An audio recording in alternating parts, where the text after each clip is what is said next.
Hello friends, welcome to the channel Quick Book Learner. I am Sakshi और जो आज हम पढ़ेंगे वो पॉलिटी घटना चक्र में अपनी सीरीज़ को कंटिन्यू करते हुए राष्ट्रपति टॉपिक के बारे में पढ़ेंगे। तो जैसे हम जो घटना चक्र पढ़ रहे हैं उसमें सबसे पहले हम नोट्स को रिवाइज करते हैं, एक्सप्लेनेशंस देखते हैं। तो सबसे पहले राष्ट्रपति के बारे में देखेंगे। तो राष्ट्रपति के बारे में अगर हम देखें तो भारत का राष्ट्रपति देश का प्रथम नागरिक होता है। तो अगर हम बात करें कि भारत का राष्ट्रपति जो है वो देश का प्रथम नागरिक, तो देश का प्रथम नागरिक जो होता है वो भारत का राष्ट्रपति होता है। अनुच्छेद 52 के अनुसार भारत का एक राष्ट्रपति होगा। तो आर्टिकल अगर हम 52 को देखते हैं तो वहाँ पे भारत का एक राष्ट्रपति होगा का प्रावधान दिया गया है। इसके बाद आर्टिकल 53 में संघ की समस्त कार्यपालिका शक्ति राष्ट्रपति में निहित होगी। तो संघ की समस्त कार्यपालिका शक्ति राष्ट्रपति में निहित होगी। यह बात किस में कही गई है? आर्टिकल 53 अनुच्छेद 53 में कही गई है। और इस शक्ति का प्रयोग वह संविधान के अनुसार या तो स्वयं या अपने अधीनस्थ अधिकारियों द्वारा करेगा। इसके बाद नेक्स्ट आर्टिकल देखें जो कि अनुच्छेद 54 है, आर्टिकल 54 है। आर्टिकल 54 के अनुसार राष्ट्रपति का निर्वाचन एक निर्वाचक मंडल द्वारा होता है। तो राष्ट्रपति का निर्वाचन जो है वो एक निर्वाचक मंडल के द्वारा होता है। राष्ट्रपति का निर्वाचन कैसे होता है? निर्वाचक मंडल के द्वारा होता है। राष्ट्रपति के निर्वाचक मंडल में संसद के दोनों सदनों के निर्वाचित सदस्य, हमें इस बात पर ध्यान रखना है कि राष्ट्रपति के निर्वाचक मंडल में कौन कौन लोग शामिल होते हैं। तो संसद के दोनों सदनों के, चाहे राज्यसभा की बात करें या लोकसभा के निर्वाचित सदस्य और राज्य विधानसभाओं के निर्वाचित सदस्य क्या होते हैं? शामिल होते हैं। तो संसद के दोनों सदनों के निर्वाचित सदस्य और राज्य विधानसभाओं के निर्वाचित सदस्य क्या होते हैं? शामिल होते हैं। 70वें संविधान संशोधन अधिनियम 1992 द्वारा दिल्ली और पुदुचेरी विधानसभाओं के निर्वाचित सदस्य को भी निर्वाचक मंडल में शामिल किया गया। तो 70वें संविधान संशोधन अधिनियम 1992 के तहत क्या किया गया था? दिल्ली और पुदुचेरी विधानसभाओं के निर्वाचित सदस्यों को भी निर्वाचक मंडल में क्या किया गया था? जोड़ा गया। तो अगर हम बात करें 70वें संविधान संशोधन अधिनियम 1992 द्वारा दिल्ली और पुदुचेरी विधानसभाओं के निर्वाचित सदस्यों को भी निर्वाचक मंडल में क्या किया गया था? शामिल किया गया था। तो दिल्ली और पुदुचेरी विधानसभाओं के निर्वाचित सदस्यों को 70वें संविधान संशोधन अधिनियम 1992 द्वारा क्या किया गया था? शामिल किया गया था। राष्ट्रपति के निर्वाचक मंडल में जम्मू कश्मीर संघ राज्य क्षेत्र की विधानसभाओं के निर्वाचित सदस्य को अभी शामिल नहीं किया गया है। तो अगर हम बात कर रहे हैं तो जम्मू कश्मीर संघ राज्य क्षेत्र की विधानसभाओं के निर्वाचित सदस्यों को अभी शामिल नहीं किया गया है। हालांकि अगर हम पहले की बात करें तो जम्मू कश्मीर राज्य के रूप में अगर हम बात कर रहे हैं तो उसकी विधानसभा के निर्वाचित सदस्य को निर्वाचक मंडल में क्या किया गया था? शामिल किया गया था। राष्ट्रपति के चुनाव में मनोनीत सदस्य एवं विधान परिषद के सदस्य भाग नहीं लेते हैं। तो राष्ट्रपति के चुनाव में कौन भाग नहीं लेता है? मनोनीत सदस्य जो होते हैं, और विधान परिषद के सदस्य जो हैं वो भाग नहीं लेते हैं। अनुच्छेद 55 खंड 3 में अगर हम बात करते हैं तो राष्ट्रपति का चुनाव जो है वो अनुपातिक प्रतिनिधित्व के अनुसार एकल संक्रमणीय मत और गुप्त मतदान द्वारा होता है। तो अनुच्छेद 55 के खंड 3 में बात की गई है कि जो राष्ट्रपति का चुनाव है वो कैसा होगा? तो अनुपातिक प्रतिनिधित्व के अनुसार होगा, एकल संक्रमणीय मत और गुप्त मतदान द्वारा होता है। इसके बाद राष्ट्रपति चुनाव से संबंधित सभी विवादों की जांच व फैसले कौन लेता है? तो अगर राष्ट्रपति चुनाव से संबंधित सभी विवादों की जांच जो है और फैसले कौन लेता है? उच्चतम न्यायालय में होते हैं, और उसका फैसला जो होता है वो क्या होता है? अंतिम होता है। राष्ट्रपति के चुनाव को इस आधार पर चुनौती नहीं दी जा सकती है कि निर्वाचक मंडल क्या है? अपूर्ण है। हमें बहुत इंपॉर्टेंट चीज़ है कि अगर निर्वाचक मंडल में कोई सदस्य शामिल नहीं हो पाता है, मान लीजिए संसद के कोई निर्वाचित सदस्य हैं जो कि नहीं शामिल हो पाए हैं, तो इस आधार पर राष्ट्रपति के चुनाव को चुनौती नहीं दी जा सकती है कि निर्वाचक मंडल क्या है? अपूर्ण है। अनुच्छेद 58 में आर्टिकल 58 में राष्ट्रपति निर्वाचित होने के लिए क्या दी गई है? अर्हताएं दी गई हैं कि राष्ट्रपति कौन बन सकता है। तो कहाँ अर्हताएं दी गई हैं? अनुच्छेद 58 में दी गई हैं। और क्या क्या अर्हताएं हैं? तो भारत का नागरिक हो, 35 वर्ष की आयु पूर्ण कर चुका हो और लोकसभा का सदस्य निर्वाचित होने की योग्यता बताई गई है। इसके बाद बात करें अगर हम, तो राष्ट्रपति के चुनाव में नामांकन के लिए उम्मीदवार के कम से कम 50 प्रस्तावक और 50 अनुमोदक होने चाहिए। तो राष्ट्रपति के चुनाव में नामांकन के लिए जब राष्ट्रपति का नॉमिनेशन होता है उस वक्त उम्मीदवार के कम से कम, कोई भी उम्मीदवार है उसके 50 क्या होने चाहिए? प्रस्तावक होने चाहिए, और 50 क्या होने चाहिए? अनुमोदक होने चाहिए। इसके बाद जमानत राशि के रूप में 15,000 रुपये जमा करना होता है। तो जमानत राशि के रूप में कितने रुपए जमा करने होते हैं? 15,000 रुपये जमा करने होते हैं। और यदि उम्मीदवार कुल डाले गए मतों का, कितने मतों का? 1/6 भाग प्राप्त करने में क्या होता है? असमर्थ रहता है, तो जमानत राशि क्या कर ली जाती है? जब्त कर ली जाती है। कब? जब 1/6 भाग जो है मत का, कुल मतों का प्राप्त करने में क्या हो जाता है? असमर्थ हो जाता है। अनुच्छेद 56 में, तो अगर हम बात कर रहे हैं अनुच्छेद 56 में, तो राष्ट्रपति की पदावधि के बारे में बात की गई है। तो अगर हम बात करते हैं पदावधि या टेन्योर के बारे में बात करते हैं, तो राष्ट्रपति पद ग्रहण की तारीख से 5 वर्ष तक का क्या है? उल्लेख दिया गया है। किसके बारे में? राष्ट्रपति की पदावधि के बारे में। नेक्स्ट है अगर हम बात कर रहे हैं अनुच्छेद 56 के 1 क के अनुसार, अगर हम बात करें, भारत का राष्ट्रपति अपना त्यागपत्र उपराष्ट्रपति को संबोधित करके देता है। तो भारत का राष्ट्रपति जो अपना त्यागपत्र किसको देते हैं? उपराष्ट्रपति को देते हैं। कहाँ बात की गई है? तो अनुच्छेद 56 के 1 खंड 1 क के अनुसार ये बात की गई है। उसके बाद उपराष्ट्रपति इसकी सूचना लोकसभा अध्यक्ष को तुरंत देता है। इसके बाद ये बात जो कही गई है कि उपराष्ट्रपति इसकी सूचना किसको देंगे? लोकसभा अध्यक्ष को देंगे। कहाँ बात की गई है? अनुच्छेद 56 के खंड 2 में। भारतीय संविधान का अनुच्छेद 57 भारत राष्ट्रपति के पद के लिए किसी व्यक्ति के पुनः निर्वाचन की पात्रता निर्धारित करता है। तो अगर हम बात कर रहे हैं अनुच्छेद 57 की, तो राष्ट्रपति के पद के लिए किसी व्यक्ति के पुनः निर्वाचन की पात्रता की कहाँ बात की गई है? राष्ट्रपति के पद के लिए किसी व्यक्ति के पुनः निर्वाचन की पात्रता निर्धारित करता है। कौन सा आर्टिकल में ये बात की गई है?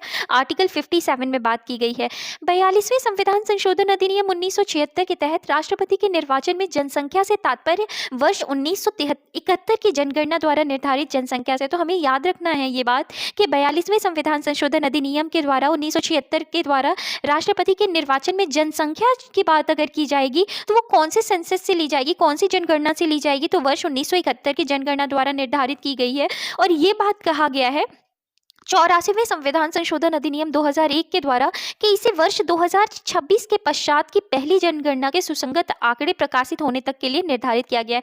तो ये बात जो 1971 की जनगणना के द्वारा क्या किया जा रहा है, जहाँ पे भी राष्ट्रपति के निर्वाचन में जनसंख्या की बात की जा रही है, वहाँ पे जो जनगणना है वो वर्ष जो लिया गया है वर्ष 1971 लिया गया है। कब तक के लिए? तो ये जो चीज़ ली गई है 2026 के लिए ली गई, 2026 तक के लिए ली गई है। कौन से संविधान संशोधन के द्वारा? तो 84th कॉन्स्टिट्यूशनल अमेंडमेंट एक्ट 2001 के द्वारा, 84वें संविधान संशोधन अधिनियम 2001 के द्वारा। इसके बाद अगला पॉइंट अगर हम देखें, अनुच्छेद 59(1) के अनुसार यदि संसद के किसी सदन का या किसी राज्य के विधानमंडल के किसी सदन का कोई सदस्य राष्ट्रपति निर्वाचित हो जाता है तो यह समझा जाएगा कि उसने उस सदन में अपना स्थान राष्ट्रपति के रूप में अपने पद ग्रहण की तारीख से क्या कर दिया है? रिक्त कर दिया है। तो ये बात हमें ध्यान रखनी है कि आर्टिकल 59 में कहा गया है कि यदि संसद के किसी सदन का या किसी राज्य के विधानमंडल के किसी सदन का कोई सदस्य क्या हो जाता है? राष्ट्रपति निर्वाचित हो जाता है, तो जिस भी पद पे है उसे राष्ट्रपति के रूप में अपने पद ग्रहण की तारीख से क्या कर दिया जाएगा? जिस दिन भी वो राष्ट्रपति के रूप में अपना पद ग्रहण करेगा तो वो संसद जिस भी सदन का होगा या किसी भी राज्य के विधानमंडल का जो सदस्य होगा वो वहाँ से उसे अपना पद क्या करना पड़ेगा? रिक्त करना पड़ेगा। इसके बाद अनुच्छेद 60 की हम बात करते हैं। तो अनुच्छेद 60 में राष्ट्रपति द्वारा शपथ या प्रतिज्ञान का प्रारूप वर्णित है। भारत के राष्ट्रपति को शपथ भारत का मुख्य न्यायाधीश या उसकी अनुपस्थिति में उच्चतम न्यायालय का उपलब्ध ज्येष्ठतम न्यायाधीश दिलाता है। तो अगर हम बात करें तो राष्ट्रपति की शपथ के बारे में बात कहाँ की गई है? अनुच्छेद 60 में की गई है। और भारत के राष्ट्रपति को शपथ कौन दिलाते हैं? तो ये भारत के मुख्य न्यायाधीश के द्वारा दिलाया जाता है। और अगर मान लीजिए भारत का मुख्य न्यायाधीश अनुपस्थित है तो उच्चतम न्यायालय का जो भी ज्येष्ठतम न्यायाधीश होगा वो शपथ दिलाएगा। वर्तमान में राष्ट्रपति का जो वेतन है 5 लाख रुपए प्रति माह है। और राष्ट्रपति का जो वेतन है वो कहाँ से दिया जाता है? तो भारत की संचित निधि से दिया जाता है। नेक्स्ट आर्टिकल है अनुच्छेद 56(1) ख के अनुसार राष्ट्रपति पर महाभियोग संविधान के अतिक्रमण के आधार पर चलाया जा सकता है। तो अगर हम बात करें अनुच्छेद 56(1) ख के अनुसार राष्ट्रपति पर अगर महाभियोग की बात हम कर रहे हैं तो राष्ट्रपति पर महाभियोग केवल और केवल कब लगाया जा सकता है? संविधान का अतिक्रमण के आधार पर क्या किया जा सकता है? चलाया जा सकता है। अब हम बात कर रहे हैं अनुच्छेद 61 में राष्ट्रपति पर महाभियोग की प्रक्रिया का उल्लेख है। हमें ध्यान रखना है कि अनुच्छेद 61 में राष्ट्रपति पर महाभियोग की प्रक्रिया का उल्लेख है। और अनुच्छेद 61 के खंड 2 में कहा गया है कि महाभियोग का प्रक्रिया महाभियोग का आरोप तब तक नहीं लगाया जाएगा जब तक कि ऐसा आरोप लगाने की प्रस्थापना किसी ऐसे संकल्प में अंतर्विष्ट नहीं है जो कम से कम 14 दिन की ऐसी लिखित सूचना को दिए जाने के पश्चात प्रस्तावित किया गया हो। तो बात की गई है कि अगर हम महाभियोग की प्रक्रिया के बारे में बात करें तो वो महाभियोग की प्रक्रिया तब तक नहीं लगाई जाएगी जब तक कि 14 दिन पहले ही इसे लिखित सूचना दी जाएगी। किसको? राष्ट्रपति को दी जाएगी। इसके बाद अगर हम बात करें तो 14 दिन की अग्रिम सूचना के साथ ही संकल्प पर सदन की कुल सदस्य संख्या के कम से कम 1/4 सदस्यों के हस्ताक्षर भी होने चाहिए। तो जिस भी सदन से क्या हो रहा है? संकल्प पारित हो रहा है तो कुल सदस्य संख्या के कम से कम 1/4 सदस्य के क्या होने चाहिए? हस्ताक्षर होने चाहिए। कुल जितने भी सदस्य हैं तो उसके 1/4 सदस्यों के हस्ताक्षर होंगे और उस सदन की कुल सदस्य संख्या के कम से कम 2/3 बहुमत द्वारा ऐसा संकल्प क्या होगा? पहली तो संकल्प पारित करने के लिए कुल जितने जितने भी सदस्य हैं उनके 1/4 सदस्यों के क्या होंगे, हस्ताक्षर। जब संकल्प पारित हो जाएगा उसके बाद क्या होगा, विशेष बहुमत के द्वारा उसे क्या किया जाएगा, पारित किया जाएगा। तो उस सदन की कुल सदस्य संख्या के कम से कम 2/3 बहुमत द्वारा ऐसा संकल्प पारित भी होना चाहिए। अनुच्छेद 62 के खंड 2 के अनुसार यदि राष्ट्रपति पद की रिक्ति राष्ट्रपति की मृत्यु, पद त्याग या पद से हटाए जाने के कारण हुई है तो पद रिक्ति को भरने के लिए निर्वाचन जो है वो रिक्ति होने की तारीख के पश्चात यथाशीघ्र और प्रत्येक दशा में 6 माह बीतने से पहले किया जाएगा। तो अगर राष्ट्रपति की मृत्यु हो गई है या राष्ट्रपति ने अपना पद त्याग दे दिया है या पद से हटाया गया है, तो जिस भी दिन से उनका जो पद है वो रिक्त हुआ है उसके 6 माह से बीतने से पहले क्या किया जाएगा, यथाशीघ्र ही प्रत्येक दशा में क्या किया जाएगा, चुनाव कराया जाएगा। यदि मृत्यु, त्यागपत्र अथवा हटाए जाने की स्थिति में राष्ट्रपति का पद रिक्त हो तो पद का कार्यभार उपराष्ट्रपति संभालेगा। और अगर मान लीजिए मृत्यु हो गई है या त्यागपत्र दे दिया है या हटाया गया है और ऐसी स्थिति में चुनाव के पहले तक, जब तक चुनाव नहीं हुए हैं या जब तक पद रिक्त है, तो पद का कार्यभार कौन संभालेगा, तो उपराष्ट्रपति संभालेगा। यदि किन्हीं कारणों से उपराष्ट्रपति भी उपलब्ध नहीं है, तो अगर मान लीजिए किसी कारणवश उपराष्ट्रपति भी उपलब्ध नहीं है तो उच्चतम न्यायालय का मुख्य न्यायाधीश या उसके न रहने पर वरिष्ठतम न्यायाधीश राष्ट्रपति के कार्यों को संपादित करेगा। अनुच्छेद 77 के अनुसार क्या कहा गया है, तो अगर हम आर्टिकल 77 की बात करें तो भारत सरकार के समस्त कार्यपालिका कृत्य राष्ट्रपति के नाम से किए जाते हैं। तो आर्टिकल 77 में कहा गया कि भारत सरकार के समस्त कार्यपालिका कृत्य किसके नाम से किए जाते हैं, राष्ट्रपति के नाम से किए जाते हैं। आर्टिकल 77 में बात की गई है। और आर्टिकल 78 में कहा गया है कि राष्ट्रपति को जानकारी देने आदि के संबंध में प्रधानमंत्री के कर्तव्य वर्णित हैं। तो इस तरीके से 78 में दिया गया है कि प्रधानमंत्री का कर्तव्य होगा कि वो राष्ट्रपति को क्या दे, जानकारी दे। इसके बाद आर्टिकल 86 में संसद के सदनों में अभिभाषण का और उनके संदेश भेजने का राष्ट्रपति का अधिकार वर्णित है। तो राष्ट्रपति का क्या है, अधिकार है। क्या अधिकार है, संसद के सदनों में अभिभाषण का और उनके संदेश भेजने का राष्ट्रपति का क्या है, अधिकार वर्णित है। कौन से आर्टिकल में, आर्टिकल 86 में। इसके बाद बात करते हैं आर्टिकल 87 के खंड 1 में या अनुच्छेद 87 खंड 1 के अनुसार राष्ट्रपति लोकसभा के लिए प्रत्येक आम चुनाव के बाद, तो जो भी आम चुनाव होते हैं हर 5 साल बाद, प्रथम सत्र के आरंभ में तथा प्रत्येक वर्ष के प्रथम सत्र के आरंभ में, हर नए साल में जो पहला सत्र होता है तो उसके एक साथ संवेद संसद के दोनों सदनों में अभिभाषण करता है। तो एक साथ क्या करेगा, दोनों संसद के दोनों सदनों में क्या करते हैं, अभिभाषण करते हैं।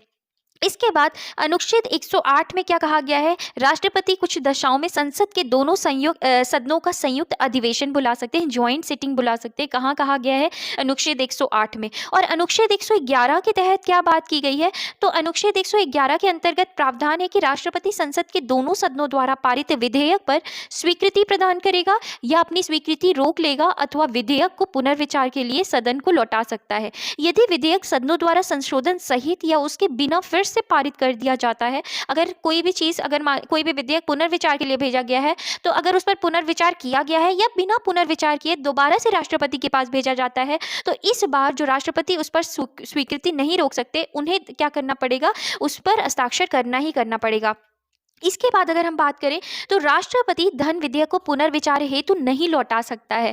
क्यों नहीं लौटा सकता है, अगर हम बात करें तो धन विधेयक जो है वो राष्ट्रपति की पूर्व अनुमति से ही क्या किए जाते हैं, प्रस्तुत किए जाते हैं। तो अगर हम बात कर रहे हैं कि जो धन विधेयक होते हैं वो राष्ट्रपति की पूर्व अनुमति से ही प्रस्तुत किए जाते हैं और राष्ट्रपति की स्वीकृति के बाद ही विधेयक जो है वो क्या बनते हैं, कानून बनते हैं। तो इसलिए हमें ये ध्यान रखना है कि वस्तुतः जो ये राष्ट्रपति हैं वो धन विधेयक को पुनर्विचार हेतु नहीं लौटा सकते हैं।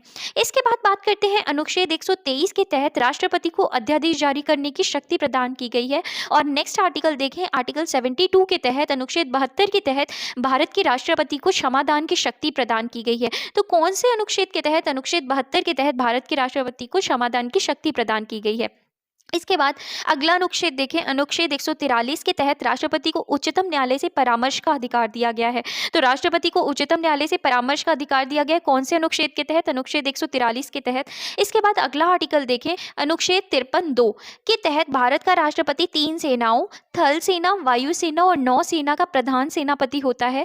राष्ट्रपति राष्ट्र का प्रतिनिधित्व करता है परंतु राष्ट्र का नेतृत्व नहीं करता। तो ये बात हमें ध्यान रखनी है कि राष्ट्रपति जो है वो राष्ट्र का क्या करता है, प्रतिनिधित्व करता है परंतु राष्ट्र का नेतृत्व नहीं करता। राष्ट्र का नेतृत्व कौन करता है, तो वो तो प्रधानमंत्री करते हैं। किसी भौगोलिक क्षेत्र को अनुसूचित क्षेत्र घोषित करने का संवैधानिक अधिकार किसके पास है, तो किसी भौगोलिक क्षेत्र को अनुसूचित क्षेत्र घोषित करने का जो संवैधानिक अधिकार है वो किसके पास है, राष्ट्रपति के पास है। इसके बाद हम बात करते हैं भारत के राष्ट्रपति के बारे में। तो अगर हम देखें तो भारत के पहले राष्ट्रपति का नाम क्या था, तो डॉक्टर राजेंद्र प्रसाद नाम था। और अगर हम बात करते हैं कि पद धारण की अवधि, तो 26 जनवरी 1950 से 13 मई 1962 तक। कार्यकाल अनुसार क्रम अगर देखें तो 1 से 3, और व्यक्ति अनुसार अगर हम क्रम देखते हैं तो 1। तो मतलब ये डॉक्टर राजेंद्र प्रसाद जो थे, इनका कार्यकाल अगर हम देखते हैं तो 3 वर्षों का रहा। इसके बाद 3 वर्षों का मतलब 5-5 वर्ष के अगर हम अवधि में देखते हैं तो इन्होंने अपना कार्यकाल कितना पूरा किया, 3 बार ये लगातार इन्होंने अपना क्या किया है, कार्यकाल पूरा किया है। इसके बाद डॉक्टर सर्वपल्ली राधाकृष्णन 13 मई 1962 से 13 मई 1967। तो अगर हम बात करते हैं तो इनके हिसाब से इनका जो कार्यकाल रहा ये कौन सा था, चौथा था। और व्यक्ति के अनुसार अगर देखा जाए तो इनका क्रम कौन सा था, दूसरा था। फिर इसके बाद तीसरे जो राष्ट्रपति बने वो कौन थे, डॉक्टर जाकिर हुसैन, जिनका कार्यकाल 13 मई 1967 से लेकर के 3 मई 1969 तक था। और ये जो थे, इनका कार्यकाल कौन सा था, 5वां कार्यकाल था। और व्यक्ति अनुसार हम देखें तो ये तीसरे थे। इसके बाद डॉक्टर जाकिर हुसैन के बाद जो राष्ट्रपति बनते हैं, कार्यवाहक राष्ट्रपति, वो वराहगिरी वेंकट गिरी थे। तो वराहगिरी वेंकट गिरी का जो कार्यकाल था वो 3 मई 1969 से 20 जुलाई 1969 तक था। तो क्योंकि ये कार्यवाहक थे। इसके बाद इनके बाद कार्यवाहक कौन आए, न्यायमूर्ति मोहम्मद हिदायतुल्लाह थे, 20 जुलाई 1969 से 24 अगस्त 1969 तक। इसके बाद वराहगिरी वेंकट गिरी आते हैं। वराहगिरी वेंकट गिरी जो ये इनका कार्यकाल कौन सा, छठा कार्यकाल था। और व्यक्ति अनुसार अगर हम इनका देख रहे हैं क्रम, तो ये कौन से हैं, चौथे हैं, क्योंकि इसके पहले कार्यवाहक आए थे। तो राष्ट्रपति के रूप में जो आते हैं वो कौन है, वराहगिरी वेंकट गिरी, जिनका कार्यकाल जो है वो कौन से नंबर कार्यकाल अगर हम देखें तो छठा कार्यकाल था, 24 अगस्त 1969 से 24 अगस्त 1974 तक। इसके बाद वेंकट गिरी के बाद आते हैं फखरुद्दीन अली अहमद। फखरुद्दीन अली अहमद का कार्यकाल 74 से 77 तक रहा। ये सातवां कार्यकाल था इनका क्रम के अनुसार। और व्यक्ति जो अगर हम देखें राष्ट्रपति के रूप में तो 5वें व्यक्ति थे। इसके बाद आती हैं वीडी जत्ती। वीडी जत्ती आते हैं, कार्यवाहक थे। कार्यवाहक में अगर हम देखें तो इनका कार्यकाल 11 फरवरी 1977 से 25 जुलाई 1977 तक। इसके बाद राष्ट्रपति के रूप में आते हैं नीलम संजीवा रेड्डी, 25 जुलाई 1977 से 25 जुलाई 1982 तक। अगर हम कार्यकाल देखें तो ये 8वां कार्यकाल था। और व्यक्ति के अनुसार से अगर हम राष्ट्रपति के रूप में देखें तो ये 6ठे राष्ट्रपति थे। इसके बाद ज्ञानी जेल सिंह आते हैं 9वें कार्यकाल में। 7वें अगर हम व्यक्ति के अनुसार देखें तो क्रम तो 7वें राष्ट्रपति बनकर आए। उसके बाद आर वेंकटरमन। वेंकटरमन के बाद शंकर दयाल शर्मा। शंकर दयाल शर्मा के बाद के आर नारायण। के आर नारायण के बाद एपीजे अब्दुल कलाम, फिर प्रतिभा पाटिल, फिर प्रणब मुखर्जी और फिर रामनाथ कोविंद। तो इस तरीके से हमने देखा है कि 25 जुलाई 2017 से अभी 2017 से अगर हम बात करें तो 2022 तक जो कार्यकाल रहा वो रामनाथ कोविंद का। और फिलहाल अभी 2022 में जो अगर हम बात करते हैं 25 जुलाई 2022 को राष्ट्रपति के रूप में जिन्होंने शपथ ग्रहण की है, उनका नाम क्या है, द्रौपदी मुर्मू है। अब हम क्वेश्चन देखते हैं कि निम्नांकित में से कौन भारतीय गणतंत्र का प्रमुख है। तो भारतीय, हमने पहले ही बात की थी कि कभी भी गणतंत्र की अगर हम बात करते हैं तो वो उसका संबंध डायरेक्टली हम किससे लेते हैं, राष्ट्रपति से। तो भारतीय गणतंत्र का प्रमुख कौन होता है, भारत का राष्ट्रपति होता है। एक्सप्लेनेशन देखते हैं कि भारत एक गणराज्य है और इसका तात्पर्य है कि भारत का राष्ट्राध्यक्ष निर्वाचित होगा, ना कि वंशानुगत। और अगर हम बात करते हैं राष्ट्राध्यक्ष की, राष्ट्र के अध्यक्ष की, तो वो कौन होते हैं, राष्ट्रपति। अतः भारतीय गणतंत्र का प्रमुख या राष्ट्राध्यक्ष राष्ट्रपति होता है, जिसका चुनाव अप्रत्यक्ष निर्वाचन प्रणाली द्वारा किया जाता है। नेक्स्ट क्वेश्चन की ओर आगे बढ़े। निम्न कथनों पर विचार कीजिए। कथन है, भारत का राष्ट्रपति ब्रिटिश राजा से भिन्न है, कारण भारत के राष्ट्रपति का पद अमेरिका के राष्ट्रपति से मिलता है। तो इसका जो सही उत्तर होगा वो कौन सा होगा, ऑप्शन सी होगा। ए सही है परंतु आर क्या है, गलत है। एक्सप्लेनेशन देखते हैं कि भारत का राष्ट्रपति निर्वाचित होता है और ब्रिटेन का जो राजा होता है वो वंशानुगत होता है, अतः दोनों भिन्न है। इस तरीके से जो ए कथन है वो बिल्कुल सही है। लेकिन भारत का राष्ट्रपति नाम मात्र का प्रमुख है, जबकि अमेरिकी राष्ट्रपति वास्तविक प्रमुख है, अतः ये दोनों भी क्या है, भिन्न है, इसलिए ए सही है, जबकि आर क्या है, गलत है। इसके बाद अगला प्रश्न देखते हैं। नीचे दो वक्तव्य दिए गए हैं, कथन और फिर कारण। कथन अगर हम देखें, संघीय कार्यपालिका का मुखिया जो होता है वो भारत का राष्ट्रपति होता है, कारण राष्ट्रपति की शक्तियों की कोई सीमा नहीं है। तो उपयुक्त संदर्भ में निम्न में से कौन एक सही है। तो अगर हम इसमें देखें तो इसमें कहा गया कि राष्ट्रपति की शक्तियों की कोई सीमा नहीं है। ये बात तो बिल्कुल गलत है। कथन सही है कि संघीय कार्यपालिका का जो मुखिया होता है वो कौन होता है? भारत का राष्ट्रपति होता है, और कारण बिल्कुल ही गलत है। तो हम इसमें कौन सा ऑप्शन सही है? सी ऑप्शन सही है। एक्सप्लेनेशन देख लेते हैं कि संविधान के अनुच्छेद 53 के तहत संघ की कार्यपालिका शक्ति राष्ट्रपति में निहित होती है। अतः कथन ए सही है कि संघीय कार्यपालिका का मुखिया भारत का राष्ट्रपति होता है। अतः अनुच्छेद 74 खंड 1 के तहत राष्ट्रपति अपनी कृतियों का प्रयोग मंत्रिपरिषद की सलाह पर करता है। इस प्रकार कारण गलत है, क्योंकि राष्ट्रपति की शक्तियों पर संविधान के अंतर्गत सीमाएं अव्यारोपित हो की गई हैं, है ना। इसके बाद बात करते हैं अगले प्रश्न की ओर। भारत के राष्ट्रपति अपनी शक्तियों का प्रयोग करते हैं। तो भारत के जो राष्ट्रपति हैं वो अपनी शक्तियों का प्रयोग हमने पढ़ा है अनुच्छेद 53 में है कि या तो वो स्वयं कर सकते हैं या अपने अपने अधीनस्थ अधिकारियों के द्वारा। तो इसका जो करेक्ट ऑप्शन होगा वो क्या होगा? ए ऑप्शन होगा। अगर हम बात करें एक्सप्लेनेशन की, तो भारतीय संविधान के अनुसार भारत का एक राष्ट्रपति होगा, जो बात की गई है अनुच्छेद 52 में, जिसमें संघ की कार्यपालिका शक्ति निहित होगी और वह इसका प्रयोग इस संविधान के अनुसार स्वयं या अपने अधीनस्थ अधिकारियों के द्वारा करेगा, जो कि कहाँ बताया गया है? अनुच्छेद 53 में बताया गया है। नेक्स्ट क्वेश्चन है, भारत का कार्यपालिका अध्यक्ष कौन होता है? तो हमने पढ़ा था कि भारत की कार्यपालिका शक्ति जो है वो किस में निहित होती है? राष्ट्रपति में निहित होती है। तो कार्यपालिका अध्यक्ष कौन होता है? राष्ट्रपति होता है। इसके बाद हम एक्सप्लेनेशन देखते हैं कि अनुच्छेद 53 के अनुसार संघ की कार्यपालिका शक्ति राष्ट्रपति में निहित होगी, जिसका प्रयोग वह इस संविधान के अनुसार स्वयं या अपने अधीनस्थ अधिकारियों के द्वारा करेगा। इस प्रकार भारतीय संघ का कार्यपालिका अध्यक्ष जो होता है वो कौन होता है? राष्ट्रपति होता है। नेक्स्ट क्वेश्चन देखते हैं, संविधान के निम्नलिखित अनुच्छेदों में से किस एक के अंतर्गत संघ की कार्यपालिका शक्ति राष्ट्रपति में निहित होती है? तो कौन से आर्टिकल में ये बात की गई है? तो हमने पढ़ा है कि आर्टिकल 53 अनुच्छेद 53 में बात की गई है कि जो संघ की समस्त कार्यपालिका शक्ति किस में निहित होती है? राष्ट्रपति में निहित होती है। अगला प्रश्न देखें, भारतीय संविधान में समस्त कार्यपालिका शक्ति जो है वो निहित है, तो वो किस में निहित है?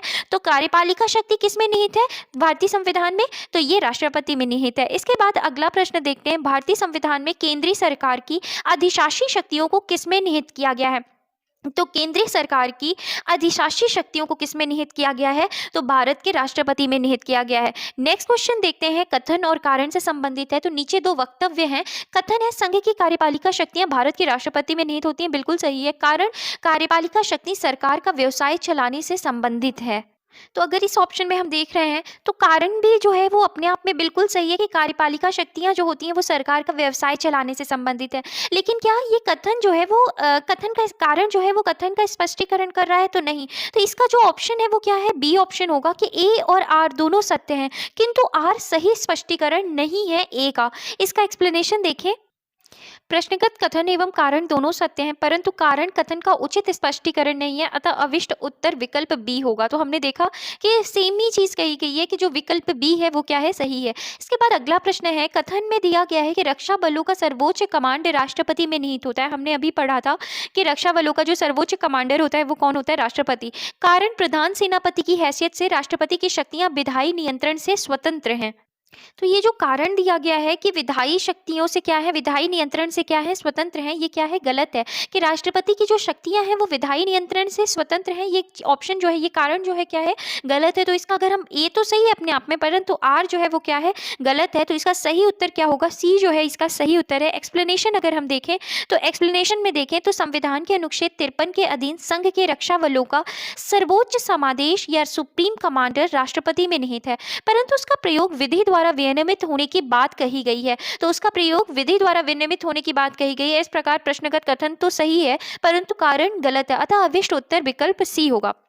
नेक्स्ट क्वेश्चन देखें, वह राष्ट्र का प्रतिनिधित्व करता है परंतु राष्ट्र का नेतृत्व नहीं करता, यह उक्ति निम्न में से किस पर लागू होती है? तो ये किस पर लागू होती है? राष्ट्रपति पर लागू होती है। और एक्सप्लेनेशन देखते हैं कि भारत के राष्ट्रपति में यद्यपि समस्त कार्यपालिका शक्ति निहित होती है, परंतु वह शासन का मात्र औपचारिक प्रमुख होता है और वास्तविक रूप से शासन संचालन प्रधानमंत्री सहित मंत्रिपरिषद द्वारा किया जाता है, जो कि लोकसभा के प्रति उत्तरदायी होते हैं। इस प्रकार प्रश्नगत उत्तर जो है वो किस पर लागू होती है? राष्ट्रपति पर लागू होती है।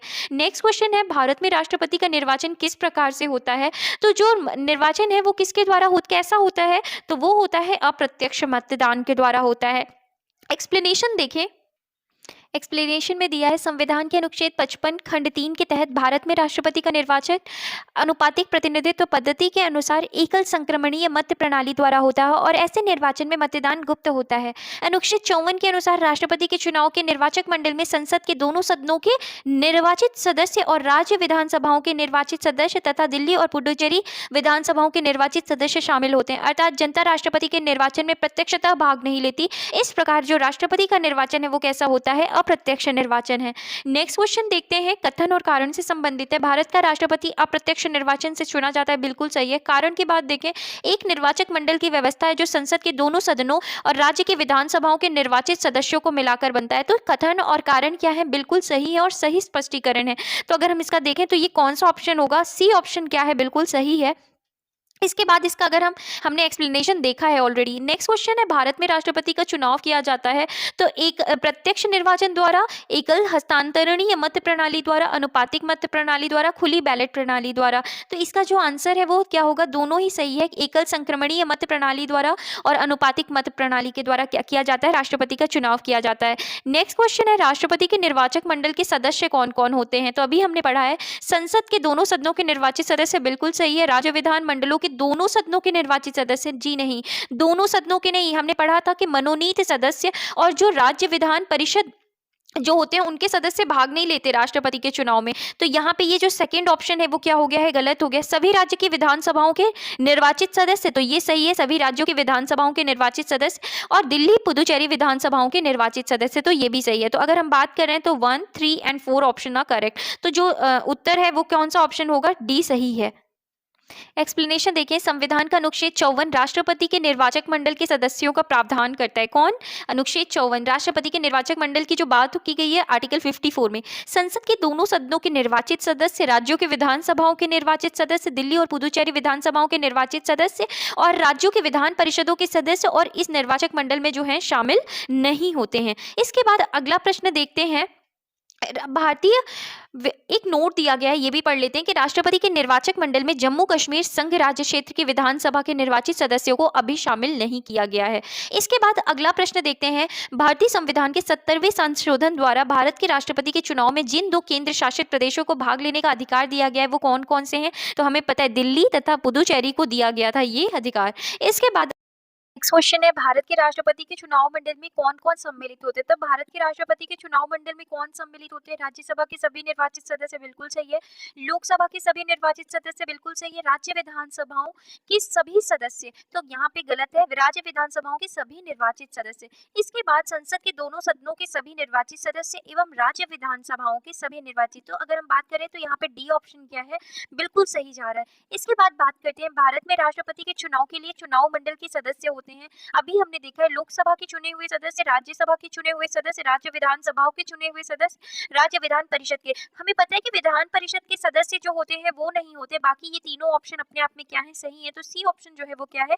करेक्ट आंसर है। इसके बाद अगला प्रश्न देखते हैं, भारत के राष्ट्रपति जो चुने जाते हैं, तो ये भारत के राष्ट्रपति किसके द्वारा चुने जाते हैं? तो राज्यसभा, लोकसभा और राज्य की विधानसभाओं के निर्वाचित सदस्य द्वारा भारत के राष्ट्रपति का क्या होता है? चुनाव होता है। इसके बाद अगला प्रश्न है, भारत का राष्ट्रपति चुना जाता है लोकसभा द्वारा, राज्यसभा द्वारा, संसद सदस्यों द्वारा या संसद एवं राज्य विधानसभाओं के सदस्यों द्वारा। यहाँ पर कहीं पे भी अगर निर्वाचित सदस्य की बात नहीं की गई है, इसलिए इसमें एक उपयुक्त प्रश्न में जो उत्तर छांटना क्या है, इसमें कोई भी उत्तर जो है पूरी तरीके से सही नहीं है। इसके बाद अगला प्रश्न देखते हैं, निम्नलिखित में से कौन राष्ट्रपति के चुनाव प्रकरण के लिए सही नहीं है? तो चुनाव प्रकरण के लिए जो सही नहीं, पदस्थ राष्ट्रपति की पदावधि से पूर्व उत्तराधिकारी का चुनाव अवश्य हो जाना चाहिए। राष्ट्रपति अपना पदभार ग्रहण करने की तिथि से 5 वर्ष तक पद पर रहेंगे। राष्ट्रपति का उत्तराधिकारी आने तक कार्यकाल की समाप्ति पर वह पद बना रहेगा। और चौथा जो ऑप्शन है वो है, निर्वाचक मंडल के अपूर्ण होने के आधार पर राष्ट्रपति का चुनाव जो है वो स्थगित किया जा सकता है। तो हमने पढ़ा था कि अगर निर्वाचक मंडल जो पूरे नहीं भी हैं, उस आधार अगर पूरा नहीं भी है तो भी राष्ट्रपति का चुनाव क्या होगा। तो निर्वाचन मंडल यहाँ पे बात की गई है कि अपूर्ण होने के आधार पर राष्ट्रपति का चुनाव स्थगित किया जा सकता है, ये बिल्कुल पूरी तरीके से क्या है? गलत है। इसके बाद तो हमने ये ऑप्शन देखा। इसके बाद अगर हम देखें नेक्स्ट यहाँ पर एक्सप्लेनेशन की, तो संविधान के अनुच्छेद 54 के तहत राष्ट्रपति का चुनाव एक निर्वाचक मंडल के सदस्यों द्वारा किया जाता है। इसमें संसद तथा राज्यों के विधानसभाओं के निर्वाचित सदस्य शामिल होते हैं। दिल्ली और पुडुचेरी की विधानसभा के निर्वाचित सदस्यों को भी इसमें शामिल किया गया है। अनुच्छेद 1956 के तहत राष्ट्रपति अपने पद ग्रहण की तारीख से 5 वर्ष की अवधि तक पद धारण करता है तथा वह अपने पद की अवधि समाप्त हो जाने पर भी तब तक पद धारण करता है जब तक उसका उत्तराधिकारी अपना पद ग्रहण नहीं कर लेता है। निर्वाचक मंडल के अपूर्ण होने अर्थात अब किसी अपूर्ण होने अर्थात अगर हम बात करें कि कोई भी अगर विधानसभा के बर्खास्त होने की वजह से राष्ट्रपति का चुनाव स्थगित नहीं किया जा सकता है। राष्ट्रपति के चुनाव को इस आधार पर चुनौती नहीं दी जा सकती कि निर्वाचक मंडल क्या है, अपूर्ण है। अन्य सभी विकल्प सही हैं। राष्ट्रपति के निर्वाचन के मामले में सुप्रीम कोर्ट ने निर्णय दिया कि राष्ट्रपति पद के लिए निर्वाचन को इस आधार पर ना तो स्थगित किया जा सकता है और न ही अवैध ठहराया जा सकता है कि किसी राज्य विधानसभा को भंग कर दिए जाने के कारण निर्वाचक नामावली अधूरी थी। तो ये चीज़ हमने देखी। इसके बाद अगला प्रश्न देखते हैं, भारत के राष्ट्रपति का उम्मीदवार के प्रस्ताव का अनुसमर्थन किया जाना चाहिए। तो हमने देखा था प्रस्तावक कितने होने चाहिए, 50, और अनुमोदक कितने होने चाहिए, 50। तो यहाँ पर कोई भी ऑप्शन सही नहीं दिया गया है, इसलिए इसका सही उत्तर कोई भी नहीं है इसमें से। इसके बाद अगर हम एक्सप्लेनेशन देख रहे हैं, राष्ट्रपति एवं उपराष्ट्रपति निर्वाचन अधिनियम 1952 1997 में यथा संशोधित के तहत भारत के राष्ट्रपति पद के उम्मीदवार के लिए कम से कम 50 निर्वाचकों और का प्रस्तावक होना आवश्यक है तथा साथ ही साथ कम से कम 50 निर्वाचकों द्वारा इस प्रस्ताव का अनुसमर्थन किया जाना चाहिए। 1997 से पूर्व प्रस्तावकों एवं अनुमोदक की संख्या कितनी थी? 10 थी। नेक्स्ट क्वेश्चन देखें तो निम्न कथनों पर विचार कीजिए। भारत में राष्ट्रपति चुनाव के निर्वाचक मंडल में, तो अगर हम बात करें भारत के राष्ट्रपति चुनाव के निर्वाचक मंडल में विधानसभा के निर्वाचित सदस्य के मत का मूल्य जो होता है वो उसका क्या है? राज्य की जनसंख्या अपॉन राज्य की विधानसभा में निर्वाचित सदस्यों की संख्या गुणे 100 की जनसंख्या। और अगर दूसरा ऑप्शन देखें तो एक निर्वाचित संसद सदस्य के मत का मूल्य जो है सभी निर्वाचित विधानसभा सदस्यों के मत का मूल मान अपॉन जो है निर्वाचित संसद सदस्यों की कुल संख्या। और तीसरा है आखिरी चुनाव में 5000 मतदाता थे। तो अगर हम इनमें बात करें कि इन कथनों में से कौन सा जो है वो सही है, तो हम बात करें तो जो बी ऑप्शन है वो क्या है, बिल्कुल सही है। तो अगर हम इसमें केवल 2 देखें कि एक निर्वाचित संसद सदस्य के मत का मूल्य कितना होता है, तो एक निर्वाचित संसद जो सदस्य होता है उसका मत का मूल्य सभी निर्वाचित विधानसभा सदस्यों के मत का जो कुल मान है अपॉन जो करेंगे तो निर्वाचित संसद सदस्यों की कुल संख्या। ये क्या होता है, मान होता है किसका, निर्वाचित सदस्य संख्या के मत का जो होता है। अगर एक्सप्लेनेशन देखते हैं तो संविधान के अनुच्छेद 55 में दी गई राष्ट्रपति के निर्वाचन की रीति के अनुसार राष्ट्रपति का निर्वाचन अनुपातिक प्रतिनिधित्व पद्धति के अनुसार एकल संक्रमणीय मत प्रणाली द्वारा होता है, जिसमें राज्य की विधानसभाओं के निर्वाचित सदस्य तथा संसद के दोनों सदनों के निर्वाचित सदस्य भाग लेते हैं। राज्य के विधानसभा के प्रत्येक सदस्य का मत मूल्य निम्न सूत्र से निकाला जाता है। तो जो अगर हम बात करें राज्य की विधानसभा के प्रत्येक सदस्य का जो मत मूल्य है वो कैसे निकाला जाता है, तो सबसे पहले क्या किया जाता है, राज्य की जनसंख्या और फिर क्या किया जाता है, विधानसभा के कुल निर्वाचित सदस्यों की संख्या और गुणे क्या किया जाता है, 1000। तो राज्य की जनसंख्या अपॉन विधानसभा के कुल जो निर्वाचित सदस्यों की संख्या गुणे क्या किया जाता है, 1000, और इसे राज्य की विधानसभा के प्रत्येक सदस्य का क्या निकाला जाता है, मत मूल्य निकाला जाता है। और संसद के एक सदस्य का मत मूल्य निकालने हेतु निम्न सूत्र का उपयोग किया जाता है। तो संसद के एक सदस्य का मत मूल्य निकालने के लिए क्या किया जाएगा, सभी राज्य विधानसभाओं के निर्वाचित सदस्यों के मत मूल्य का योग अपॉन किया जाएगा संसद के दोनों सदन लोकसभा प्लस राज्यसभा के निर्वाचित सदनों की संख्या। और अगर बात करें तो 12वें राष्ट्रपति चुनाव तथा वर्ष 2017 में संपन्न 15वें राष्ट्रपति चुनाव में भी जो मतदाता थे वो 5000 नहीं थे, 4896 मतदाता थे। तो कथन 3 जो है वो क्या है, गलत है। इसके बाद अगला प्रश्न देखिए, भारत के राष्ट्रपति के निर्वाचन के संदर्भ में निम्नलिखित कथनों पर विचार कीजिए। तो अगर हम बात करें प्रत्येक एमएलए के वोट का मूल्य अलग अलग राज्य में अलग अलग होता है, तो बिल्कुल सही बात है कि जो एमएलए का वोट होता है, क्योंकि हर राज्य में विधायक जो होते हैं वो क्या होते हैं, गिनती जो विधायक सीटें होती हैं, विधायक की जो सीटें होती हैं वो क्या होती हैं, अलग अलग होती है। तो एमएलए के वोट का मूल्य भी क्या होता है, अलग अलग होता है। सेकेंड है लोकसभा के सदस्यों के वोट का मूल्य जो है वो राज्यसभा के सदस्यों के वोट के मूल्य से अधिक होता है। तो ये जो ऑप्शन है वो क्या है, गलत है। तो इसमें अगर हम बात करें तो ऑप्शन ए केवल एक जो है वो क्या है, सही है। किस तरीके से सही है, तो इसे हम देखते हैं। संविधान के अनुच्छेद 55 में दी गई राष्ट्रपति के निर्वाचन की रीति के अनुसार राष्ट्रपति का निर्वाचन अनुपातिक प्रतिनिधित्व पद्धति के द्वारा एकल संक्रमणीय मत प्रणाली द्वारा होता है, जिसमें राज्य की विधानसभाओं के निर्वाचित सदस्य तथा संसद के दोनों सदनों के निर्वाचित सदस्य क्या करते हैं, भाग लेते हैं। राज्य की विधानसभा के प्रत्येक सदस्य का मत मूल्य जो होता है वो किस तरीके से निकाला जाता है? तो सबसे पहले राज्य की जनसंख्या, और राज्य की जनसंख्या अपॉन क्या करेंगे, विधानसभा के कुल जो निर्वाचित सदस्यों की क्या है संख्या, गुणे क्या कर देंगे 1000। तो इससे जो है वो राज्य की विधानसभा के प्रत्येक सदस्य का क्या निकल जाएगा, मत मूल्य निकल जाएगा। इसके बाद प्रत्येक राज्य की जनसंख्या तथा कुल निर्वाचित सदस्यों की संख्या भिन्न भिन्न होने के कारण जो प्रत्येक एमएलए जो विधानसभा का सदस्य का मत मूल्य अलग अलग राज्य में क्या होता है, अलग अलग होता है। इस प्रकार कथन एक जो है वो क्या है, सही है। संसद के एक सदस्य का मत मूल्य निकालने हेतु निम्न सूत्र का उपयोग किया जाता है। सभी राज्य विधानसभाओं के निर्वाचित सदस्यों के मत, तो सभी राज्य विधानसभा के निर्वाचित सदस्यों के मत मूल्य का योग अपॉन संसद के दोनों सदनों के निर्वाचित सदस्यों की संख्या। तो ये क्या करना है, अतः स्पष्ट है कि लोकसभा के प्रत्येक सदस्य तथा राज्यसभा के प्रत्येक सदस्य का मूल जो है वो क्या होता है, सामान्य होता है। यदि एक सदस्य के मत मूल्य की गणना की जाए तो दोनों सदनों के प्रत्येक सदस्य के मत का मूल्य एक समान अर्थात 708 होता है। अतः कथन 2 जो है वो क्या है, गलत है। इसके बाद अगला प्रश्न देखते हैं। राष्ट्रपति के निर्वाचन में राज्य का मुख्यमंत्री मतदान करने के लिए पात्र नहीं होता। यदि अगर मुख्यमंत्री मतदान करने के लिए पात्र कब नहीं होता, यदि वह राज्य विधानमंडल में उच्च सदन का क्या होता है, सदस्य होता है, विधान परिषद का क्या होता है, सदस्य होता है। तो ये तीसरा ऑप्शन क्या है, क्योंकि हमें पता है कि विधान परिषद का जो सदस्य है वो राष्ट्रपति के चुनाव में भाग नहीं ले सकता है। इस तरीके से अगर हम एक्सप्लेनेशन देखते हैं तो अनुच्छेद 54 के अनुसार राष्ट्रपति के चुनाव में राज्य विधानमंडल के उच्च सदन अर्थात विधान परिषद के सदस्य मतदान नहीं कर सकते। अतः यदि मुख्यमंत्री सदन का सदस्य है तो वह राष्ट्रपति के चुनाव में मतदान करने के लिए पात्र नहीं होता है। नेक्स्ट क्वेश्चन है, भारत के राष्ट्रपति के चुनाव में राज्य की विधानसभा के प्रत्येक निर्वाचित सदस्य के वोटों की संख्या उस राज्य की जनसंख्या को विधानसभा के कुल निर्वाचित सदस्य संख्या द्वारा विभाजित कर प्राप्त भागफल की 1000 के गुणकों के बराबर होती है। वर्तमान स्थिति 1997 में जनसंख्या से तात्पर्य किस वर्ष की जनगणना द्वारा यथा अभिनिश्चित जनसंख्या से है? तो हमने बात की है कि ये जनगणना कब की ली गई है, 1971 की जनगणना से क्या है इसका जो तात्पर्य है। इसके बाद अगला इसमें पहले प्रश्न के पहले हम एक्सप्लेनेशन देखते हैं कि 82वें संविधान संशोधन अधिनियम 1976 के अनुसार राष्ट्रपति के निर्वाचन में जनसंख्या से आशय 1971 की जनगणना द्वारा अभिनिश्चित जनसंख्या से है। 84वें संविधान संशोधन अधिनियम 2001 द्वारा इसे अब वर्ष 2026 के पश्चात की पहली जनगणना के सुसंगत आंकड़े प्रकाशित होने तक के लिए निर्धारित किया गया है। संविधान के अनुच्छेद 55 के स्पष्टीकरण में इस बात का उल्लेख किया गया है। अब नेक्स्ट क्वेश्चन है, राष्ट्रपति के उम्मीदवारों के लिए क्या आवश्यक नहीं है? तो क्या आवश्यक नहीं है, तो हमने देखा था कि 35 वर्ष की आयु पूर्ण कर चुका हो, लोकसभा का सदस्य बनने योग्य हो, तो सांसद चुने जाने की योग्यता रखता हो, देश का नागरिक हो। लेकिन ये जो बी ऑप्शन है वो जरूरी नहीं है। तो इसके बाद हम इसकी एक्सप्लेनेशन देखते हैं कि संविधान के अनुच्छेद 58 के में राष्ट्रपति निर्वाचन होने के लिए अर्हताओं का उल्लेख किया गया है, जिसके अनुसार उम्मीदवार का पढ़ा लिखा होना अर्हता नहीं है।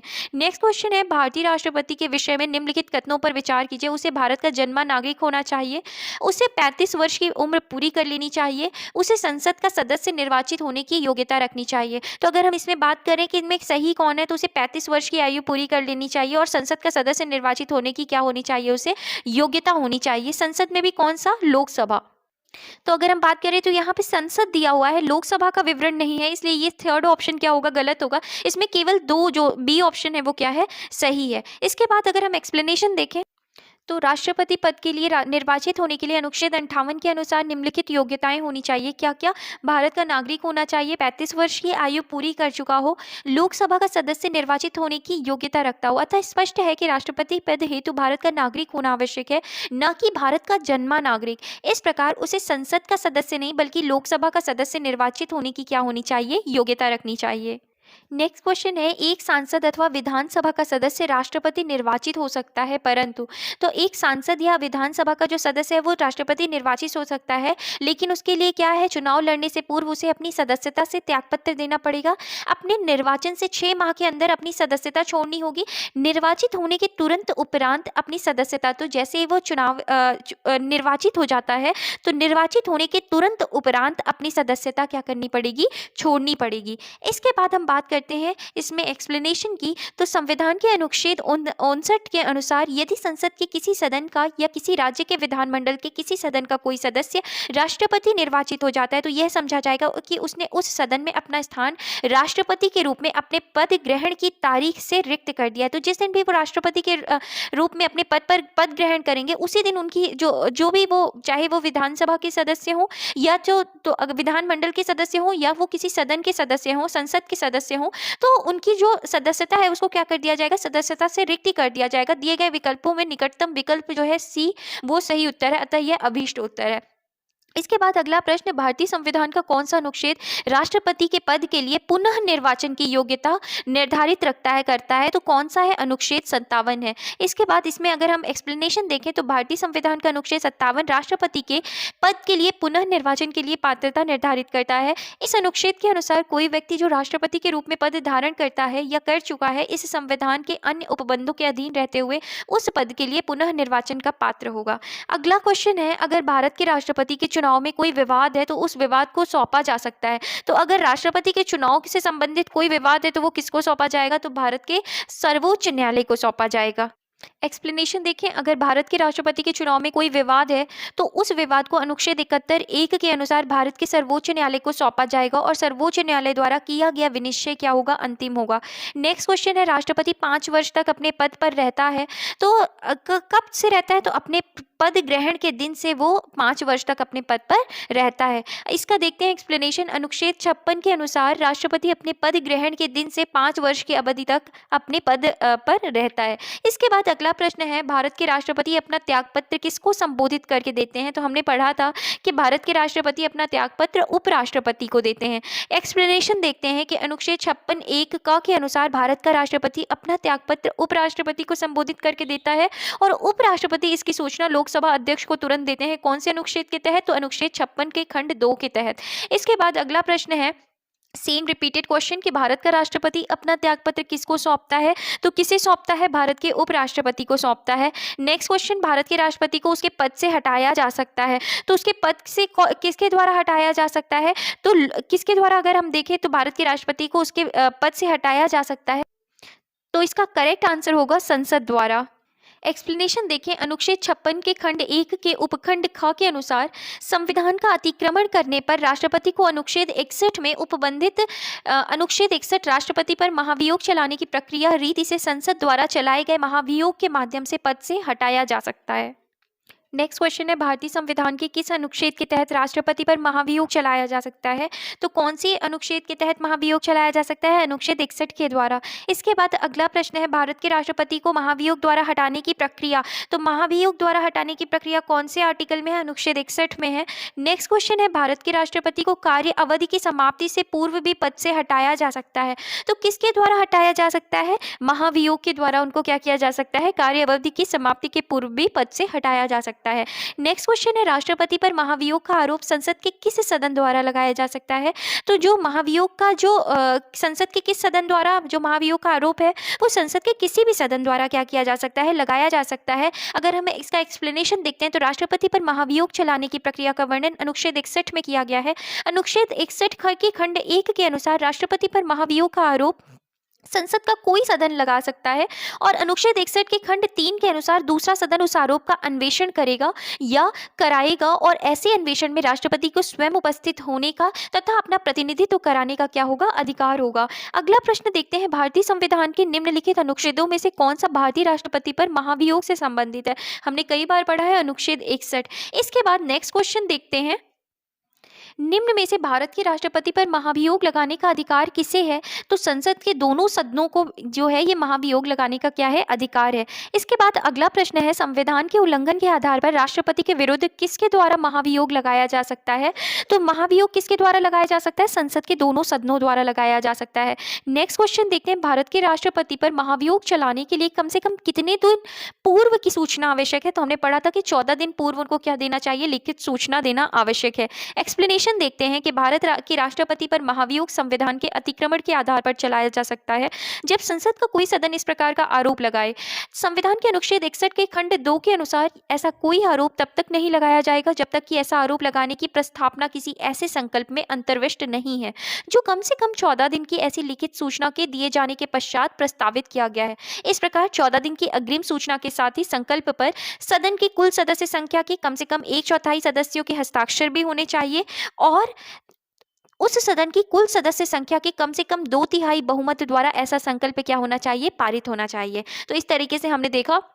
नेक्स्ट क्वेश्चन है, निम्नलिखित में से कौन सा भारत के राष्ट्रपति के निर्वाचक गण का तो भाग है परंतु उसके महाभियोग अधिकरण का भाग नहीं है। तो अगर हम बात कर रहे हैं तो राज्यों की विधानसभाएं, हमने देखा था कि निर्वाचक मंडल में राज्यों के निर्वाचित जो विधानसभा जो होती हैं उनके निर्वाचित जो सदस्य होते हैं वो राष्ट्रपति के निर्वाचन में तो भूमिका निभाते हैं, लेकिन अगर हम महाभियोग की प्रक्रिया देखते हैं तो महाभियोग की प्रक्रिया जो है वो कहाँ चलती है, संसद में चलती है। उसमें लोकसभा और राज्यसभा होते हैं, तो वहां पर राज्यों की विधानसभाओं का कोई भी काम नहीं होता है। तो इस तरीके से हमने देखा। इसका एक्सप्लेनेशन देख लेते हैं कि अनुच्छेद 61 के अनुसार राष्ट्रपति पर महाभियोग एक अर्ध न्यायिक प्रक्रिया है जो संसद में चलाई जाती है। इसमें राज्यों की विधानसभाएं भाग नहीं लेती हैं, जबकि अनुच्छेद 54 के खंड ख के अनुसार राज्यों की विधानसभाओं के निर्वाचित सदस्य राष्ट्रपति के निर्वाचक गण का भाग है। तो ज्ञातव्य है कि राज्यों की विधान परिषदें राष्ट्रपति के निर्वाचक गण का भाग नहीं है। नेक्स्ट क्वेश्चन है, भारत के राष्ट्रपति के महाभियोग की प्रक्रिया कैसी प्रक्रिया है, अर्ध न्यायिक प्रक्रिया है। इसके बाद नेक्स्ट क्वेश्चन है, राष्ट्रपति का रिक्त स्थान भर लिया जाना चाहिए, तो जो खाली कब तक में भर लेना चाहिए, 6 माह में भर दिया जाना चाहिए। एक्सप्लेनेशन देखते हैं कि संविधान के अनुच्छेद 62 के खंड 1 के अनुसार राष्ट्रपति की पदावधि की समाप्ति से हुई रिक्त को भरने के लिए निर्वाचन पदावधि की समाप्ति से पहले ही पूर्ण कर लिया जाएगा। अनुच्छेद 62 के खंड 2 के अनुसार यदि रिक्ति राष्ट्रपति की मृत्यु, पद त्याग या पद से हटाए जाने के कारण हुई है तो उसकी रिक्ति को भरने के लिए निर्वाचन रिक्त होने की तारीख के पश्चात यथाशीघ्र और प्रत्येक दशा में 6 माह बीतने से पहले किया जाएगा। तो इस तरीके से हमने देखा। नेक्स्ट क्वेश्चन है, पदासीन राष्ट्रपति की पदावधि की समाप्ति से भिन्न किसी कारण से उत्पन्न होने वाली रिक्ति की दशा में रिक्त भरने के लिए निर्वाचन अवश्य हो जाना चाहिए, तो रिक्त होने की तिथि से 6 माह के भीतर। तो ये ए ऑप्शन क्या है, बिल्कुल सही है कि जिस दिन भी पद खाली हुआ है उस दिन से 6 महीने के पहले क्या हो जाना चाहिए, जो रिक्ति है उसको भरने के लिए निर्वाचन अवश्य रूप से हो जाना चाहिए। इसके बाद अगला प्रश्न देखते हैं कि भारत में राष्ट्रपति की मृत्यु, पद त्याग अथवा हटाए जाने पर पद में हुई रिक्ति को भरने की समय सीमा कितनी है, तो 6 माह दी गई है समय सीमा।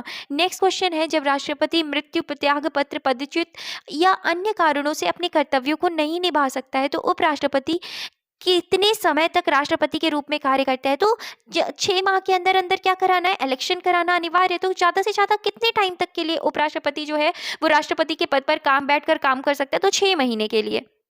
तो इसका करेक्ट आंसर जो है वो क्या होगा, तो 6 माह जो है वो क्या है, करेक्ट आंसर है। इसके बाद एक्सप्लेनेशन देखते हैं कि अनुच्छेद 62 के खंड 2 के अनुसार राष्ट्रपति की मृत्यु, पद त्याग या पदच्युत या अन्य कारण से हुई उसके पद में रिक्ति को भरने के लिए निर्वाचन रिक्त तिथि से 6 माह बीतने से पहले किया जाएगा। अर्थात अनुच्छेद 65 के खंड 1 के अनुसार ऐसी दशा में उपराष्ट्रपति 6 माह तक राष्ट्रपति रह सकता है।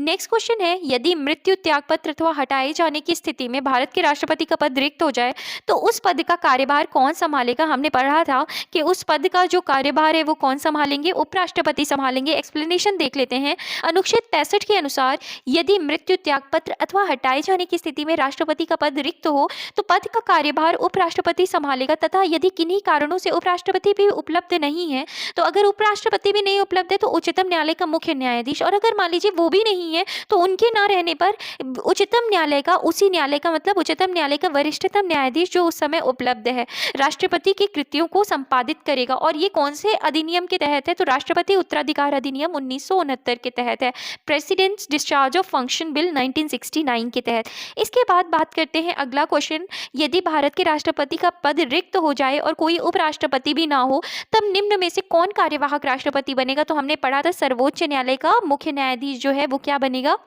कार्यवाहक राष्ट्रपति होगा। इसके बाद नेक्स्ट क्वेश्चन है, यदि राष्ट्रपति एवं उपराष्ट्रपति का पद खाली हो तो भारत के राष्ट्रपति के पद पर कौन होता है। तो अगर राष्ट्रपति भी नहीं है और उपराष्ट्रपति का भी पद खाली है तो ऐसे में राष्ट्रपति का पद जो संभालेंगे वो कौन संभालेंगे, भारत का मुख्य न्यायाधीश संभालेंगे। नेक्स्ट क्वेश्चन अगर हम देखें, यदि भारत में राष्ट्रपति एवं उपराष्ट्रपति का पद एक ही समय बिंदु पर खाली हो जाता है तो राष्ट्रपति का पद अस्थायी तौर पर निम्नांकित अधिकारी धारण करेगा। सेम वही रिपीटेड क्वेश्चन है। सर्वोच्च न्यायालय का मुख्य न्यायाधीश जो है वो क्या करेगा, पद ग्रहण करेगा।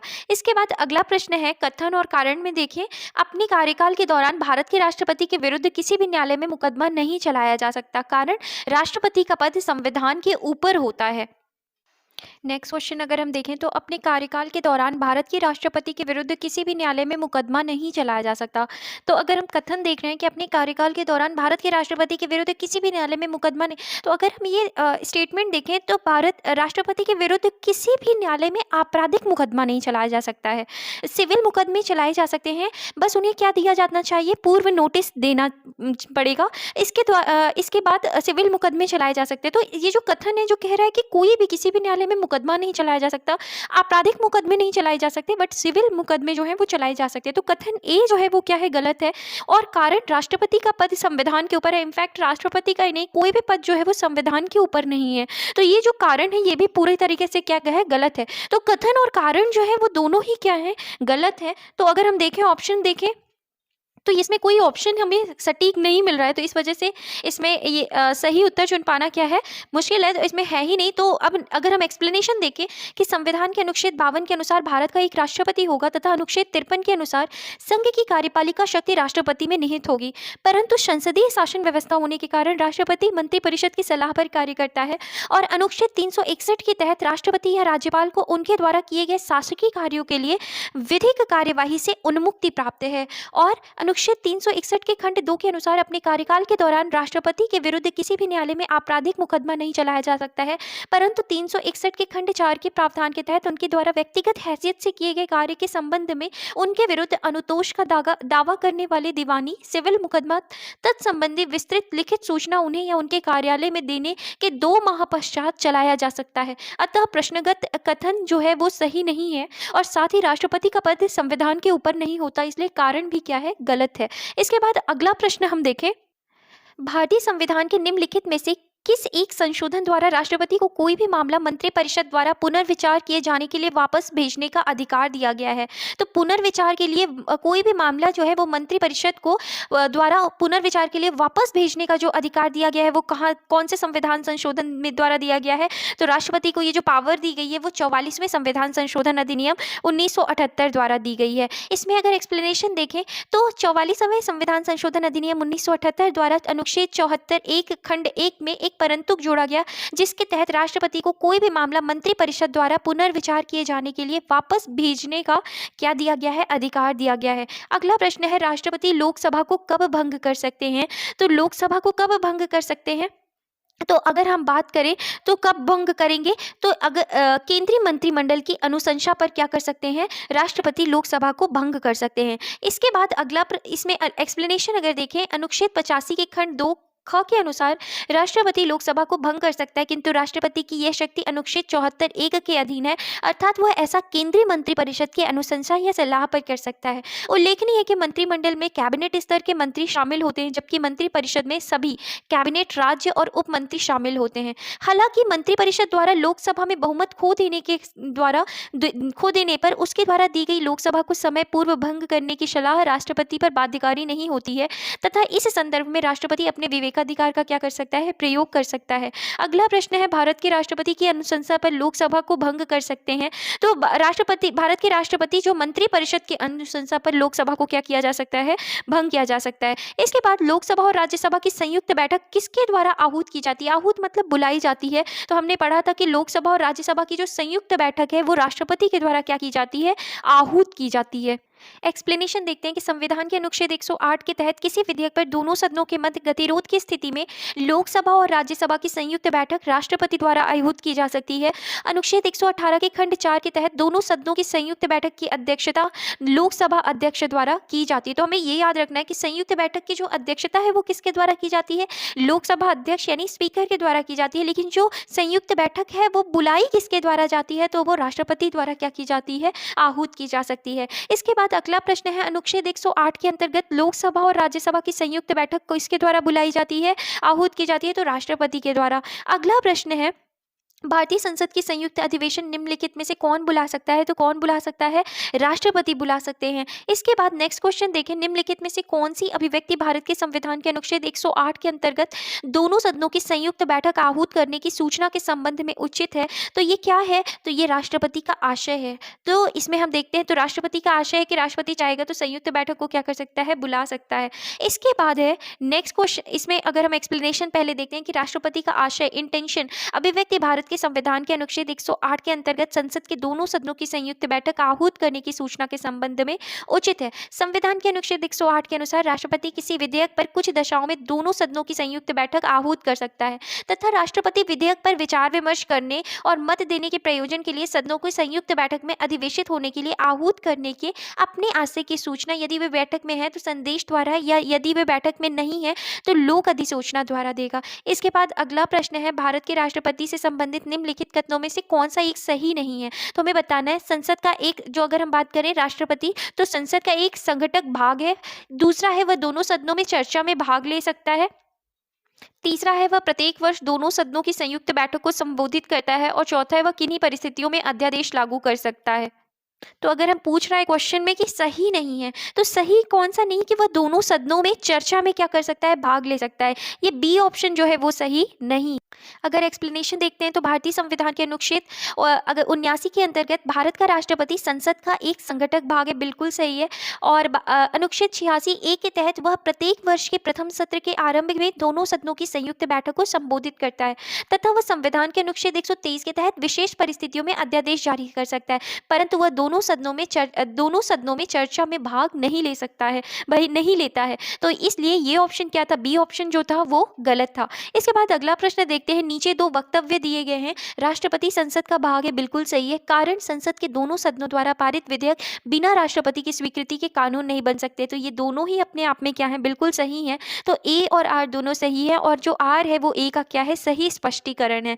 इसका एक्सप्लेनेशन देखते हैं, तो संविधान के अनुच्छेद 79 के अनुसार भारत की संसद राष्ट्रपति और दोनों सदन राज्यसभा लोकसभा से मिलकर बनेगी। साथ ही अनुच्छेद 111 के तहत संसद के दोनों सदनों द्वारा पारित विधेयक राष्ट्रपति की स्वीकृति के बाद ही कानून का रूप लेता है। इस प्रकार कथन एवं कारण दोनों सही हैं तथा कारण कथन की सही व्याख्या है। नेक्स्ट क्वेश्चन देखते हैं, एक विधेयक जो संसद में प्रस्तुत किया जाता है कौन सी क्रिया के बाद अधिनियम बनता है? तो वो अगर कोई जो संसद में विधेयक प्रस्तुत किया जाता है वो कौन सी क्रिया के बाद, तो वो कब बनता है? जब राष्ट्रपति उस पे क्या कर देता है? अपनी सहमति दे देते हैं, तब वो क्या बन जाता है? अधिनियम बन जाता है। कोई भी अगर विधेयक है वो अधिनियम कब बनेगा? जब उसको पे राष्ट्रपति अपनी क्या कर देते हैं? स्वीकृति दे देते हैं। इसलिए बी ऑप्शन सही है। अगर एक्सप्लेनेशन देखें तो संविधान के अनुच्छेद 111 में विधेयकों पर राष्ट्रपति की अनुमति से संबंधित उपबंध है।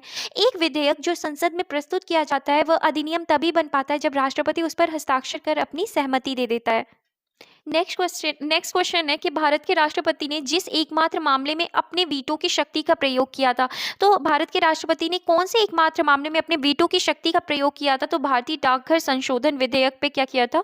अपनी वीटो की शक्ति का प्रयोग किया था। एक्सप्लेनेशन देखते हैं, पेप्सू विनियोग विधेयक के मामले में 1954 में राष्ट्रपति डॉक्टर राजेंद्र प्रसाद ने एब्सोल्यूट वीटो, आत्यंतिक वीटो अर्थात स्पष्टतः सहमति रोक लेने का प्रयोग किया था, जबकि 1986 में राष्ट्रपति ज्ञानी जेल सिंह ने भारतीय डाकघर संशोधन विधेयक पर पॉकेट वीटो अर्थात संसद द्वारा पारित विधेयक को अनिश्चित काल के लिए लंबित रखना का प्रयोग किया। आत्यंतिक वीटो मंत्रिपरिषद के इच्छाधीन होता है, अतः पॉकेट वीटो ही स्वेच्छा से किया गया माना जाएगा।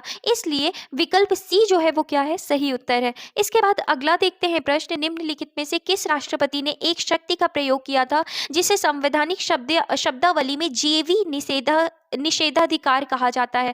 तो हम अगर बात करते हैं तो वो कौन थे? ज्ञानी जेल सिंह थे, जिन्होंने पॉकेट वीटो का इस्तेमाल किया था। एक्सप्लेनेशन देखते हैं कि वर्ष 1986 में भारत के राष्ट्रपति ज्ञानी जेल सिंह ने भारतीय डाकघर संशोधन विधेयक के संबंध में जीवी निषेधाधिकार का प्रयोग किया था। उल्लेखनीय है कि जब राष्ट्रपति दोनों सदनों द्वारा पारित बिल को अपने पास असीमित समय सीमा के लिए लंबित रखता है, अर्थात वह इस पर सहमति देने या सहमति रोकने की न तो घोषणा करता है और न ही इसे पुनर्विचार के लिए लौटाता है, तो इसे इसे संवैधानिक शब्दावली में जेवी निषेधाधिकार कहा जाता है, या इंग्लिश में इसी को क्या कहा जाता है, पॉकेट वीटो कहा जाता है। इसके बाद अगला प्रश्न है, भारतीय संविधान के किस अनुच्छेद के अंतर्गत राष्ट्रपति संसद के दोनों सदनों द्वारा पारित किसी भी बिल पर अपनी स्वीकृति रोक सकते हैं? तो स्वीकृति देना, रोकना या पुनर्विचार के लिए देना, ये कौन से अनुच्छेद में बात की गई है? अनुच्छेद 111 में कही गई है।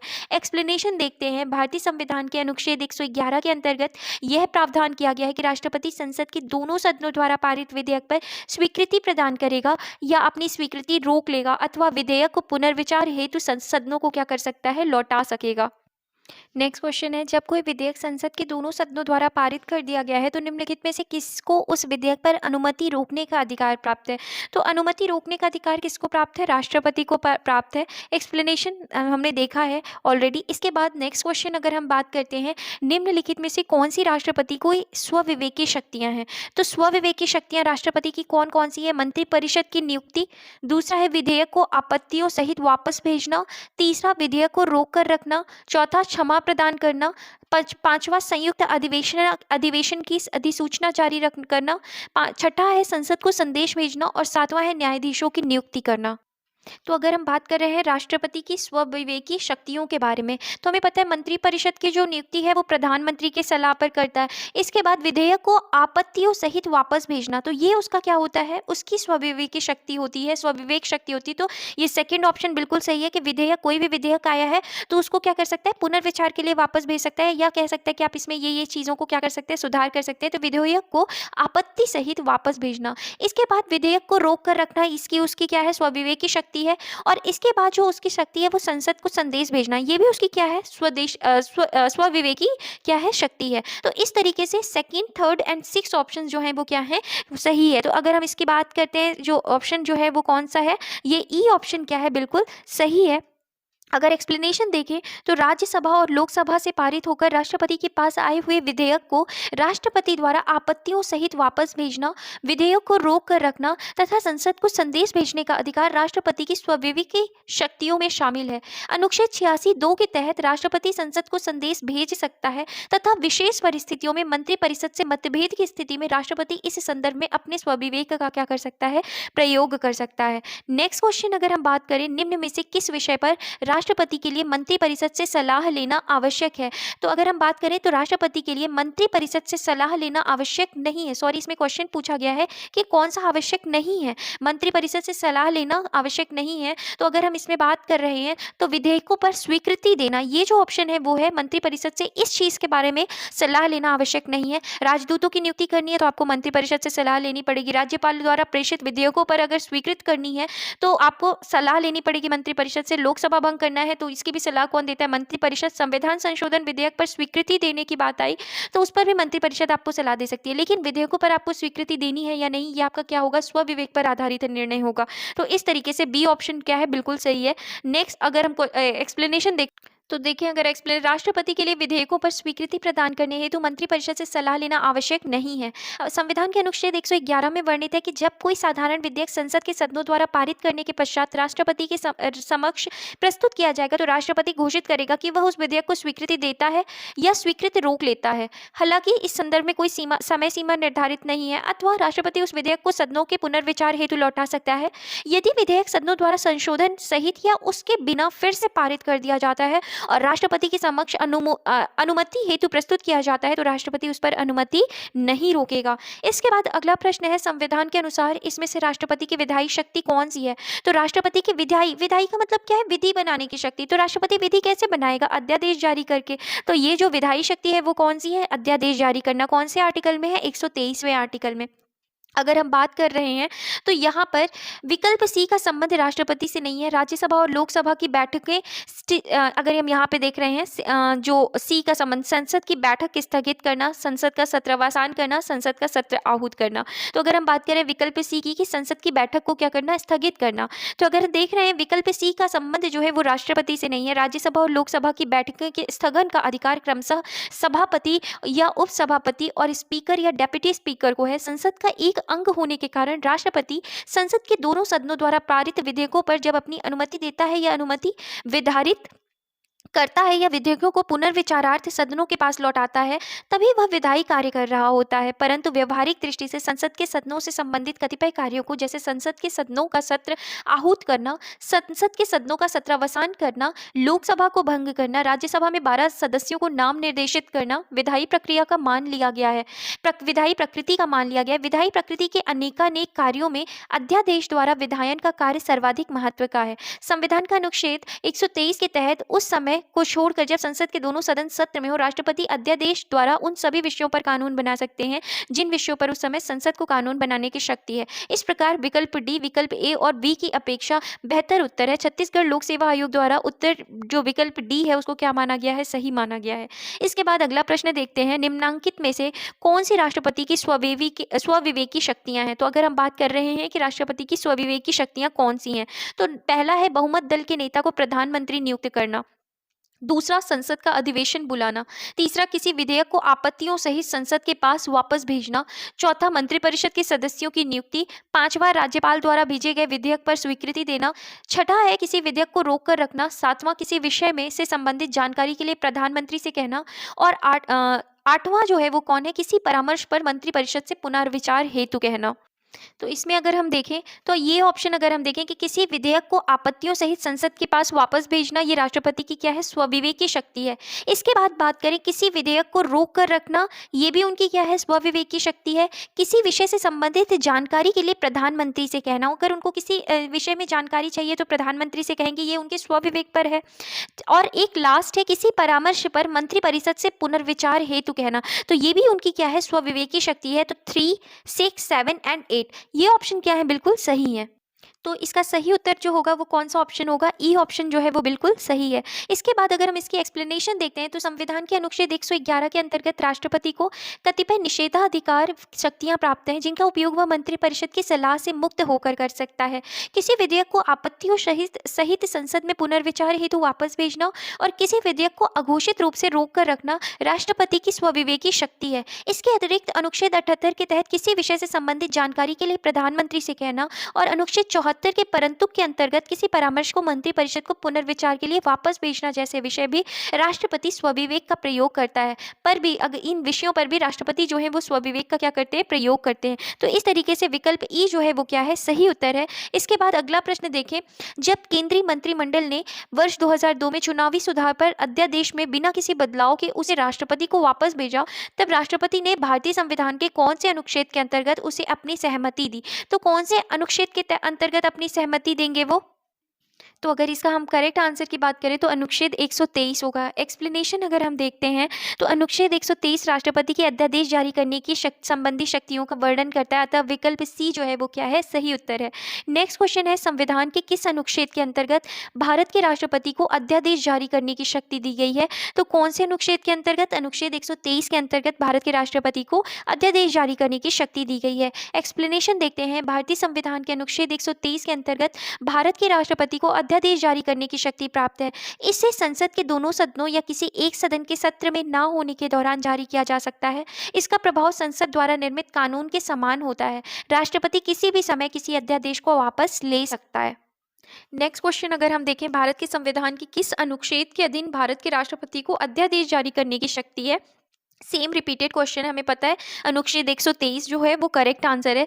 इसके बाद अगला प्रश्न देखें, राष्ट्रपति द्वारा जारी एक अध्यादेश संसद के सत्र शुरू होने के बाद कितने समय तक रखा जाना आवश्यक है? तो कितने समय तक रखा जाना आवश्यक है? तो 6 सप्ताह तक रखा जाना क्या है? आवश्यक है।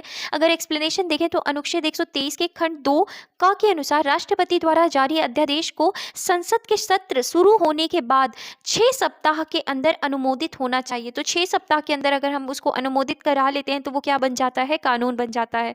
इसके बाद बात करते हैं, निम्नलिखित में से किनकी नियुक्ति भारत के राष्ट्रपति द्वारा की जाती है? तो किनकी नियुक्ति भारत के राष्ट्रपति द्वारा की जाती है? वित्त आयोग के अध्यक्ष, योजना आयोग के उपाध्यक्ष, संघ राज्य क्षेत्र का मुख्यमंत्री। तो अगर हम बात करें कि किनकी नियुक्ति जो है वो राष्ट्रपति द्वारा की जाती है, तो वित्त आयोग के जो अध्यक्ष हैं उनकी नियुक्ति किसके द्वारा की जाती है? राष्ट्रपति के द्वारा। और संघ राज्य क्षेत्र के जो मुख्यमंत्री होते हैं उनकी भी नियुक्ति किसके द्वारा की जाती है? राष्ट्रपति के द्वारा की जाती है। तो इसका ऑप्शन जो 1 और 3 जो है वो क्या है? बिल्कुल सही है। इसके बाद एक्सप्लेनेशन देखते हैं कि अनुच्छेद 280 के अनुसार वित्त आयोग की अध्यक्ष की नियुक्ति राष्ट्रपति द्वारा की जाती है और अनुच्छेद 239 क के तहत संघ राज्य क्षेत्र के मुख्यमंत्री की नियुक्ति जो है वो राष्ट्रपति करेगा तथा अन्य मंत्रियों की नियुक्ति राष्ट्रपति मुख्यमंत्री की सलाह पर करेगा तथा मंत्री राष्ट्रपति के प्रसाद पर्यंत पद धारण करेंगे। योजना आयोग के उपाध्यक्ष की नियुक्ति किसके द्वारा की जाती है? प्रधानमंत्री के द्वारा की जाती है। इस तरह से अगला प्रश्न देखें, निम्नलिखित में से राष्ट्रपति किसकी नियुक्ति करता है? तो किसकी नियुक्ति? वो नियंत्रक महालेखा परीक्षक की भी, भारत का महान्यायवादी की भी और राज्य के राज्यपाल, तो सभी की नियुक्ति जो है वो किसके द्वारा की जाती है? राष्ट्रपति के द्वारा की जाती है। एक्सप्लेनेशन देखते हैं कि राष्ट्रपति संविधान के अनुच्छेद 76 के अनुसार भारत के महान्यायवादी, अनुच्छेद 148 के अनुसार नियंत्रक एवं महालेखा परीक्षक तथा अनुच्छेद 155 के अनुसार राज्यों के राज्यपाल की क्या करता है? नियुक्ति करता है। अगला प्रश्न देखते हैं, निम्न में से भारत का राष्ट्रपति किसकी नियुक्ति नहीं करता? तो भारत का जो राष्ट्रपति है वो किसकी नियुक्ति नहीं करता? प्रधानमंत्री की, मुख्य निर्वाचन आयुक्त की, राज्यपाल की, उपराष्ट्रपति की। तो भारत का राष्ट्रपति जो है वो किसकी नियुक्ति नहीं करता? उपराष्ट्रपति की नियुक्ति नहीं करता है। अगर हम देखें एक्सप्लेनेशन, तो राष्ट्रपति उपराष्ट्रपति की नियुक्ति नहीं करता है। अनुच्छेद 66 के अनुसार उपराष्ट्रपति का निर्वाचन संसद के दोनों सदनों के सदस्यों से मिलकर बनने वाले निर्वाचक गण के सदस्यों द्वारा किया जाता है। तो उपराष्ट्रपति का क्या होता है? चुनाव होता है, ना कि क्या होती है? नियुक्ति होती है। नेक्स्ट क्वेश्चन है, संविधान असाधारण परिस्थितियों में राष्ट्रपति को राज्यपाल के कृत्यों के निर्बंधन हेतु उपबंध कर सकता है। तो असाधारण परिस्थिति में राष्ट्रपति को राज्यपाल के कृत्यों के निर्बंधन हेतु उपबंध कर सकता है। कौन से अनुच्छेद में कहा गया है? तो अनुच्छेद 160 में कहा गया है। एक्सप्लेनेशन देखें कि संविधान के अनुच्छेद 160 के तहत राष्ट्रपति आकस्मिक या असाधारण परिस्थितियों में राज्यपाल के कृत्यों के निर्वहन हेतु क्या कर सकता है? उपबंध कर सकता है। इसके बाद अगला प्रश्न है, भारतीय संविधान भारत के राष्ट्रपति को अधिकार नहीं देता है। तो भारतीय संविधान भारत के राष्ट्रपति को क्या अधिकार नहीं देता? तो भारत के राष्ट्रपति को प्रधानमंत्री की नियुक्ति का अधिकार, राज्यों के मुख्यमंत्री की नियुक्ति का, रक्षा बलों के सर्वोच्च कमांडर होने का, देश के किसी भी भाग में आपातकालीन स्थिति लागू करने का। तो राष्ट्रपति के पास कौन सी शक्ति नहीं? राज्यों के मुख्यमंत्री की नियुक्तियों की शक्ति, क्योंकि राज्यों के मुख्यमंत्री की नियुक्ति कौन करता है? राज्यपाल करता है। इसके बाद बात करते हैं, अगर हम इसमें एक्सप्लेनेशन देखें तो अनुच्छेद 164 के खंड 1 के अनुसार राज्यों के मुख्यमंत्री की नियुक्ति का अधिकार राज्यों के राज्यपाल को है। इसके बाद अगला प्रश्न है, भारतीय संविधान का कौन सा अनुच्छेद राष्ट्रपति को उच्चतम न्यायालय से परामर्श करने की शक्ति प्रदान करता है? तो कौन सा अनुच्छेद है जो उच्चतम न्यायालय से राष्ट्रपति को परामर्श करने की शक्ति प्रदान करता है? तो अनुच्छेद 143 है। एक्सप्लेनेशन देखें, भारतीय संविधान का अनुच्छेद 143 राष्ट्रपति को विधि या तथ्य के व्यापक महत्व के प्रश्न के संदर्भ में उच्चतम न्यायालय से परामर्श की शक्ति प्रदान करता है। इसके बाद अगला प्रश्न है, भारत के राष्ट्रपति की शक्तियों के बारे में निम्नांकित में से कौन सा एक सही नहीं है? तो राष्ट्रपति को सर्वोच्च न्यायालय के परामर्श को स्वीकार करना चाहिए। दूसरा है आपातकालीन शक्तियां। तीसरा, राज्यों में राष्ट्रपति शासन को आगे बढ़ाने की शक्ति। और चौथा है, राष्ट्रपति सर्वोच्च न्यायालय के परामर्श को स्वीकार अथवा अस्वीकार कर सकता है। तो इसमें अगर बात की गई है कि कौन सा सही नहीं है, तो हम बात करें राष्ट्रपति को सर्वोच्च न्यायालय के परामर्श को स्वीकार करना चाहिए। ये बात जो है वो सही नहीं है, क्योंकि संविधान में ऐसी कोई बात नहीं की गई है। राष्ट्रपति को सर्वोच्च न्यायालय से परामर्श ले सकते हैं और ये उनके ऊपर है कि वो परामर्श को स्वीकार करना चाहते हैं या नहीं करना चाहते हैं। तो ए ऑप्शन क्या है? गलत है। अगर हम इसका एक्सप्लेनेशन देखते हैं तो संविधान के अनुच्छेद 143 के तहत राष्ट्रपति को सर्वोच्च न्यायालय से किसी विषय पर परामर्श प्राप्त करने की शक्ति है, परंतु उस पर परामर्श को स्वीकार करने की बाध्यता नहीं है। अतः विकल्प ए जो है वो सही नहीं है। नेक्स्ट क्वेश्चन है कि संविधान के अनुसार निम्नांकित में से क्या शब्दशः भारत के राष्ट्रपति की शक्ति नहीं है? तो अगर हम बात करें राष्ट्रपति की शक्ति के बारे में, तो अध्यादेशों का प्रख्यापन है शक्ति, उच्चतम न्यायालयों से परामर्श करना ये भी शक्ति है, क्षमादान करना ये भी राष्ट्रपति की शक्ति है। लेकिन अगर हम शब्दशः देखें तो संसद के दोनों सदनों को संदेश भेजना ये राष्ट्रपति की शक्ति नहीं है। एक्सप्लेनेशन देखते हैं कि संसद के सदनों को संदेश भेजना अनुच्छेद 86 के खंड 2 के अंतर्गत राष्ट्रपति का क्या है? अधिकार है। ये क्या है राष्ट्रपति का? तो अगर हम बात कर रहे हैं तो राष्ट्रपति का अधिकार है। जबकि अनुच्छेद 72 क्षमादान की शक्ति, अनुच्छेद 123 के तहत अध्यादेश निर्गत करने की राष्ट्रपति की शक्ति और अनुच्छेद 143 उच्चतम न्यायालय से परामर्श करने की राष्ट्रपति की शक्ति शब्दशः शक्ति के रूप में क्या करता है? उल्लेखन करता है। इसके बाद अगला प्रश्न है, भारत के राष्ट्रपति को यह अधिकार नहीं प्राप्त है कि वो, तो क्या अधिकार नहीं प्राप्त है? सर्वोच्च न्यायालय के न्यायाधीश को हटाए, यह अधिकार उनको नहीं प्राप्त है। अब हमें पता है कि सर्वोच्च न्यायालय के जो न्यायाधीश हैं उनको किस तरीके से हटाया जाता है, तो उनको भी जैसे भारत के राष्ट्रपति को हटाया जाता है उसी तरीके से हटाया जाता है, लेकिन उस प्रक्रिया को महाभियोग नहीं कहते हैं। तो सर्वोच्च न्यायालय के न्यायाधीश को हटाया जाना ये किसके ऊपर है? संसद के ऊपर है। तो भारत के राष्ट्रपति को यह अधिकार प्राप्त नहीं है। एक्सप्लेनेशन देख लेते हैं। अनुच्छेद 124 के खंड 4 के अनुसार सर्वोच्च न्यायालय के किसी न्यायाधीश को उसके पद से तब तक नहीं हटाया जाएगा जब तक साबित कदाचार या समर्थता के आधार पर ऐसे हटाए जाने के लिए संसद के प्रत्येक सदन द्वारा अपनी कुल सदस्य संख्या के बहुमत द्वारा तथा उपस्थित और मत देने वाले सदस्यों के कम से कम 2/3 बहुमत द्वारा समर्थित समावेदन राष्ट्रपति के समक्ष उसी सत्र में रखे जाने पर राष्ट्रपति ने उसे हटाने का आदेश नहीं दे दिया है। तो इस तरीके से बात करें तो संसद के पास ये क्या है? ताकत है। नेक्स्ट क्वेश्चन है, राष्ट्रपति की क्षमा आदि की शक्ति जो है ये एक क्या है? तो राष्ट्रपति की जो क्षमा की शक्ति है वो कौन सी शक्ति है? तो ये एक न्यायिक शक्ति है। एक्सप्लेनेशन देखें। संविधान के अनुच्छेद 72 के तहत राष्ट्रपति को क्षमा आदि की तथा कुछ मामलों में दंडादेश के निलंबन, परिहार या लघुकरण की न्यायिक शक्ति प्राप्त है। अगला प्रश्न है, राष्ट्रपति की क्षमा प्रदान करने की शक्ति में क्या सम्मिलित नहीं है? तो क्या सम्मिलित नहीं अगर हम बात कर रहे हैं तो क्षमादान है, लघुकरण है, विराम है, परिहार है। इसमें कौन कौन से जो हैं वो सम्मिलित नहीं है? तो जो सम्मिलित नहीं है वो एक रोक सम्मिलित नहीं है, और 7 अगर हम बात कर रहे हैं निरंतरता, तो ये 2 ऑप्शन जो हैं वो सम्मिलित नहीं है। तो अगर हम ऑप्शन देखें तो ऑप्शन कौन सा? ऑप्शन ई जो है वो क्या है? करेक्ट आंसर है।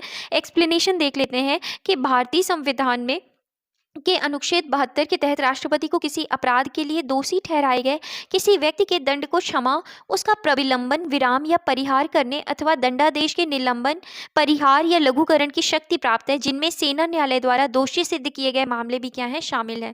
इसके बाद अगला प्रश्न है, निम्नांकित में से किस प्रकार के प्राधिकार भारत के राष्ट्रपति को प्राप्त हैं? तो कौन कौन से प्राधिकार हैं जो भारत के राष्ट्रपति को प्राप्त हैं? वास्तविक और लोकप्रिय, औपचारिक और विधिक, राजनैतिक और नाम मात्र, संवैधानिक और नाम मात्र। तो अगर हम बात करें तो जो अधिकार प्राप्त हैं वो कैसे हैं? औपचारिक और विधिक, और क्या उनसे? संवैधानिक और नाम मात्र। तो ये जो 2 और 4 ऑप्शन है वो क्या है? बिल्कुल सही है। एक्सप्लेनेशन एक बार देख लेते हैं कि भारत के राष्ट्रपति को संविधान के तहत प्राप्त अधिकार औपचारिक एवं विधिक तथा संवैधानिक और नाम मात्र हैं। इसके बाद अगला प्रश्न है, भारतीय संविधान के अनुसार भारत के राष्ट्रपति का यह कर्तव्य है कि वो निम्नलिखित में से किसको या किनको संसद के पटल पर रखवाए? तो संघ वित्त आयोग की सिफारिशों को, लोक लेखा समिति के प्रतिवेदन को, नियंत्रक महालेखा परीक्षक के प्रतिवेदन को, राष्ट्रीय अनुसूचित जाति आयोग के प्रतिवेदन को। तो अगर हमको बात करनी है कि किन भारत के राष्ट्रपति का क्या कर्तव्य है कि संसद के पटल पर रखवाए, तो किन किन चीजों को पटल पर रखवाए?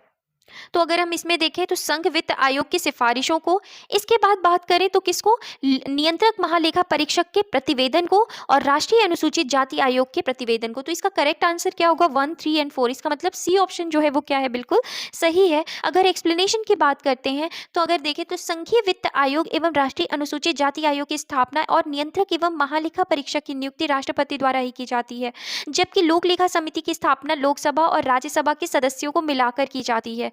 इसके अध्यक्ष की नियुक्ति लोकसभा अध्यक्ष के द्वारा की जाती है। राष्ट्रपति द्वारा संघीय वित्त आयोगों की सिफारिशें, नियंत्रक एवं महालेखा परीक्षक के प्रतिवेदन और राष्ट्रीय अनुसूचित जाति आयोग के प्रतिवेदन को क्रमशः संविधान के अनुच्छेद 281, 151 और 338 के तहत संसद के पटल पर क्या किया जाएगा? रखवाया जाता है। नेक्स्ट क्वेश्चन है, निम्न में से कौन सा संवैधानिक विशेषाधिकार राष्ट्रपति का नहीं है? तो कौन सा संवैधानिक विशेषाधिकार जो है वो राष्ट्रपति का नहीं है? तो अगर हम बात करें तो वित्तीय विल को पुनर्विचार हेतु लौटाना। हमने पढ़ा था कि जो मनी विल होता है जो उसको पुनर्विचार के लिए राष्ट्रपति वापस नहीं लौटा सकते। हमने पढ़ा भी था क्योंकि वो विल जो होता है वो अगर हम देखा जाए तो वस्तुतः वो राष्ट्रपति की अनुमति के द्वारा ही लाया जाता है। तो वित्तीय विल को पुनर्विचार हेतु लौटाया नहीं जा सकता, और ये जो संवैधानिक विशेषाधिकार है वो राष्ट्रपति का नहीं है। एक्सप्लेनेशन देख लेते हैं कि राष्ट्रपति संविधान के अनुच्छेद 110 के खंड 1 के उपखंड क से उपखंड 4 में विनिर्दिष्ट किसी विषय के लिए उपबंध करने वाले वित्तीय बिल को अनुच्छेद 111 के तहत अन्य साधारण बिलों की तरह पुनर्विचार हेतु लौटा नहीं सकता। अन्य 3 विकल्प राष्ट्रपति के संवैधानिक विशेषाधिकार हैं। वस्तुतः ऐसे वित्तीय बिल अनुच्छेद 117 के प्रावधानों के तहत राष्ट्रपति की सिफारिश के बाद ही केवल लोकसभा में प्रस्तावित होते हैं या पुनः स्थापित किए जाते हैं। तो मतलब खुद ही पहले से ही राष्ट्रपति के पूर्वानुमति से आ रहे हैं, तो उसके लिए कोई बात नहीं बनती कि पुनर्विचार के लिए उनको क्या किया जाए? भेजा जाए।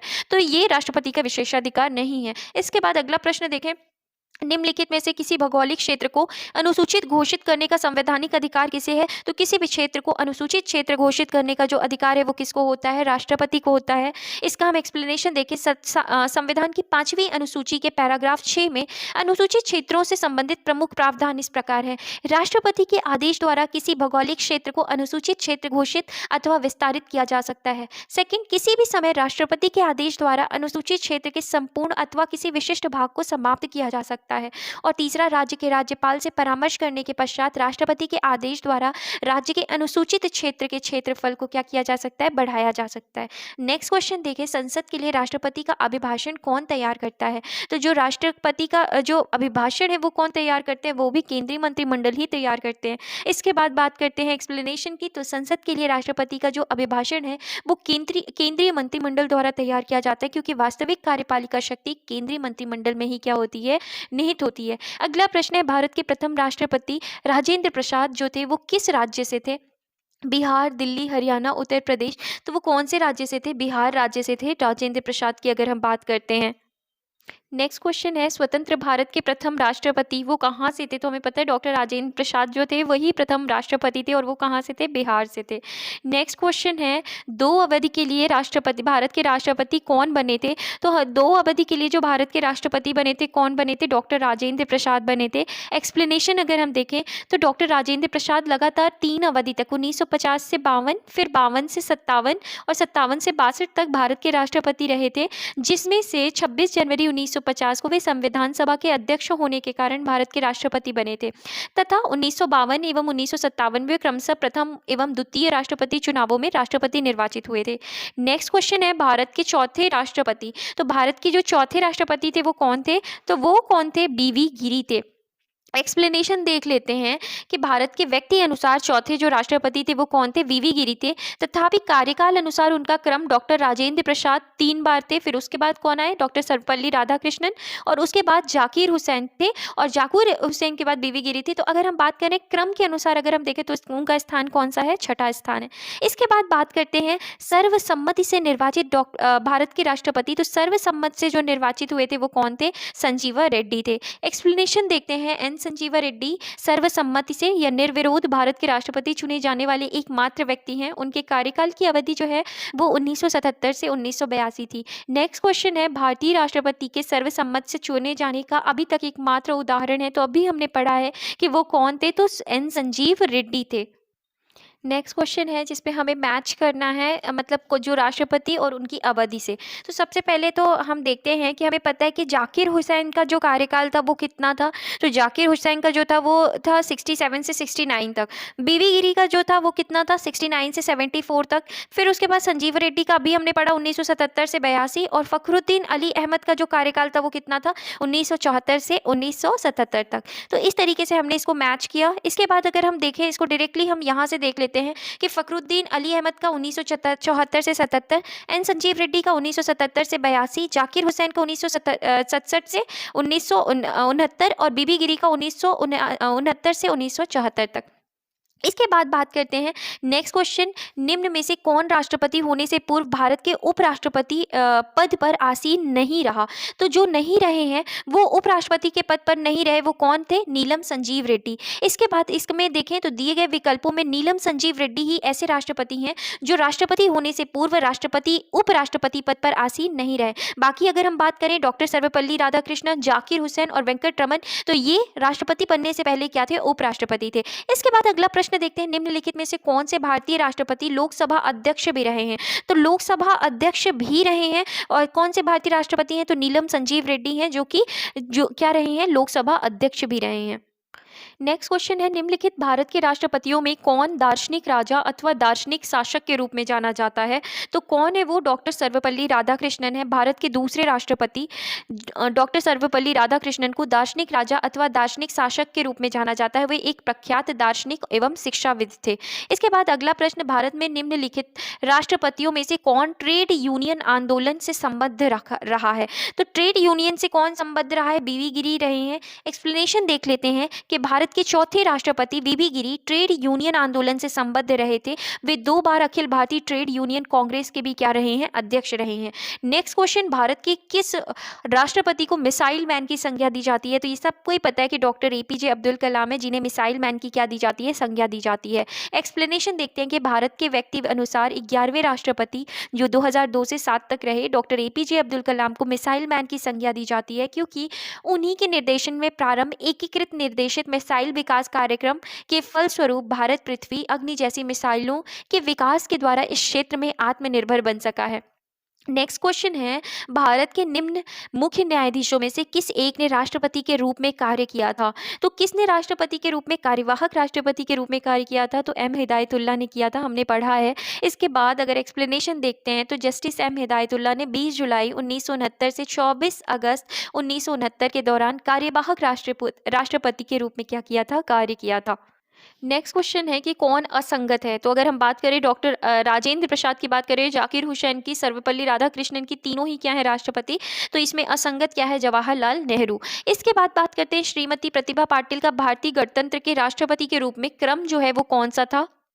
तो वो क्रम जो था वो, अगर हम बात करें प्रतिभा पाटिल की, तो क्रम कौन सा था, 12वां क्रम था।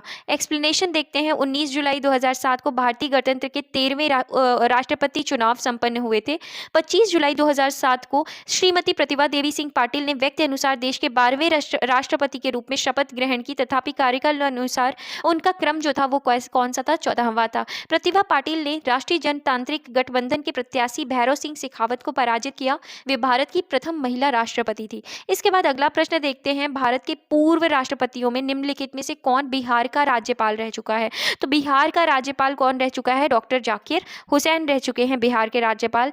एक्सप्लेनेशन देखें, डॉक्टर जाकिर हुसैन 6 जुलाई 1957 से 11 जुलाई 1962 तक बिहार के राज्यपाल, 13 मई 1962 से 12 मई 1967 तक भारत के उपराष्ट्रपति और 13 मई 1967 से 3 मई 1969 तक जब उनकी मृत्यु हुई तब भारत के क्या थे, राष्ट्रपति रहे थे।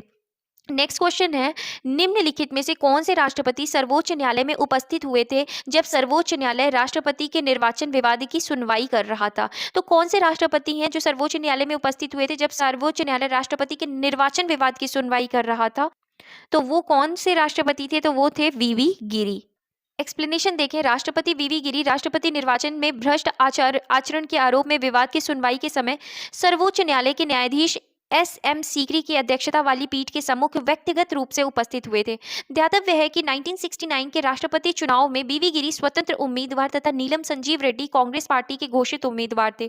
वीवी गिरी के निर्वाचन के समय दूसरे चक्र की मतगणना भी की गई थी, जिसमें वीवी गिरी ने क्या की थी, विजय प्राप्त की थी। इसके बाद अगला प्रश्न है, राष्ट्रपति भवन को डिजाइन किया गया है। तो जो राष्ट्रपति भवन को डिजाइन किया गया है वो किसके द्वारा किया गया है? तो एडविन ल्यूटियंस के द्वारा क्या किया गया है, डिजाइन किया गया है। अगर हम बात करें यहाँ एक्सप्लेनेशन की, तो ब्रिटिश वास्तुकार एडविन ल्यूटियंस द्वारा राष्ट्रपति भवन को डिजाइन किया गया था। यह भवन भारत के राष्ट्रपति का सरकारी आवास है। इस भवन के निर्माण के पश्चात इसे वॉइसरॉय का आवास, वॉइसरॉय हाउस के रूप में जाना जाता था। 15 अगस्त 1947 को इसका नाम परिवर्तित करके सरकारी आवास गवर्नमेंट हाउस कर दिया गया। 21 जून 1948 को सी राजगोपालाचारी इस सरकारी आवास में निवास करने वाले पहले भारतीय बने। राष्ट्रपति डॉक्टर राजेंद्र प्रसाद के समय से इसे राष्ट्रपति भवन के रूप में क्या किया जाने लगा, जाना जाने लगा। अब हम बात करते हैं, इस तरीके से हमने राष्ट्रपति के टॉपिक को कंप्लीट किया। अब हम बात करते हैं अपना नेक्स्ट टॉपिक जो कि रिलेटेड है हमारा उपराष्ट्रपति से। तो सबसे पहले हम इससे रिलेटेड नोट्स पढ़ते हैं कि भारत में उपराष्ट्रपति का पद जो है वो कहाँ से लिया गया है, तो वो अमेरिका के उपराष्ट्रपति की तर्ज पर बनाया गया है। आधिकारिक क्रम में यह पद राष्ट्रपति के बाद आता है। संविधान के अनुच्छेद 63 के अनुसार भारत का, तो अगर हम बात करें अनुच्छेद 63 के अनुसार भारत का एक उपराष्ट्रपति होगा और अनुच्छेद 64 के तहत उपराष्ट्रपति राज्यसभा का पदेन सभापति एक्स ऑफिशियो चेयरमैन होता है। तो इसके बाद नेक्स्ट है, जिस अवधि के दौरान उपराष्ट्रपति अनुच्छेद 65 के अधीन राष्ट्रपति की कृत्यों का निर्वहन करता है, उस दौरान वह राज्यसभा के सभापति के पद के कर्तव्यों का पालन नहीं करेगा। मतलब जब भी राष्ट्रपति के कृत्यों का काम जो है वो कौन करते हैं, वो उपराष्ट्रपति करते हैं, तो उस समय वे राज्यसभा के सभापति के पद के कर्तव्यों का पालन नहीं करेंगे। तथा अनुच्छेद 97 में 97 में कहा गया है कि सभापति को संदेह वेतन भत्ते का हकदार नहीं होगा।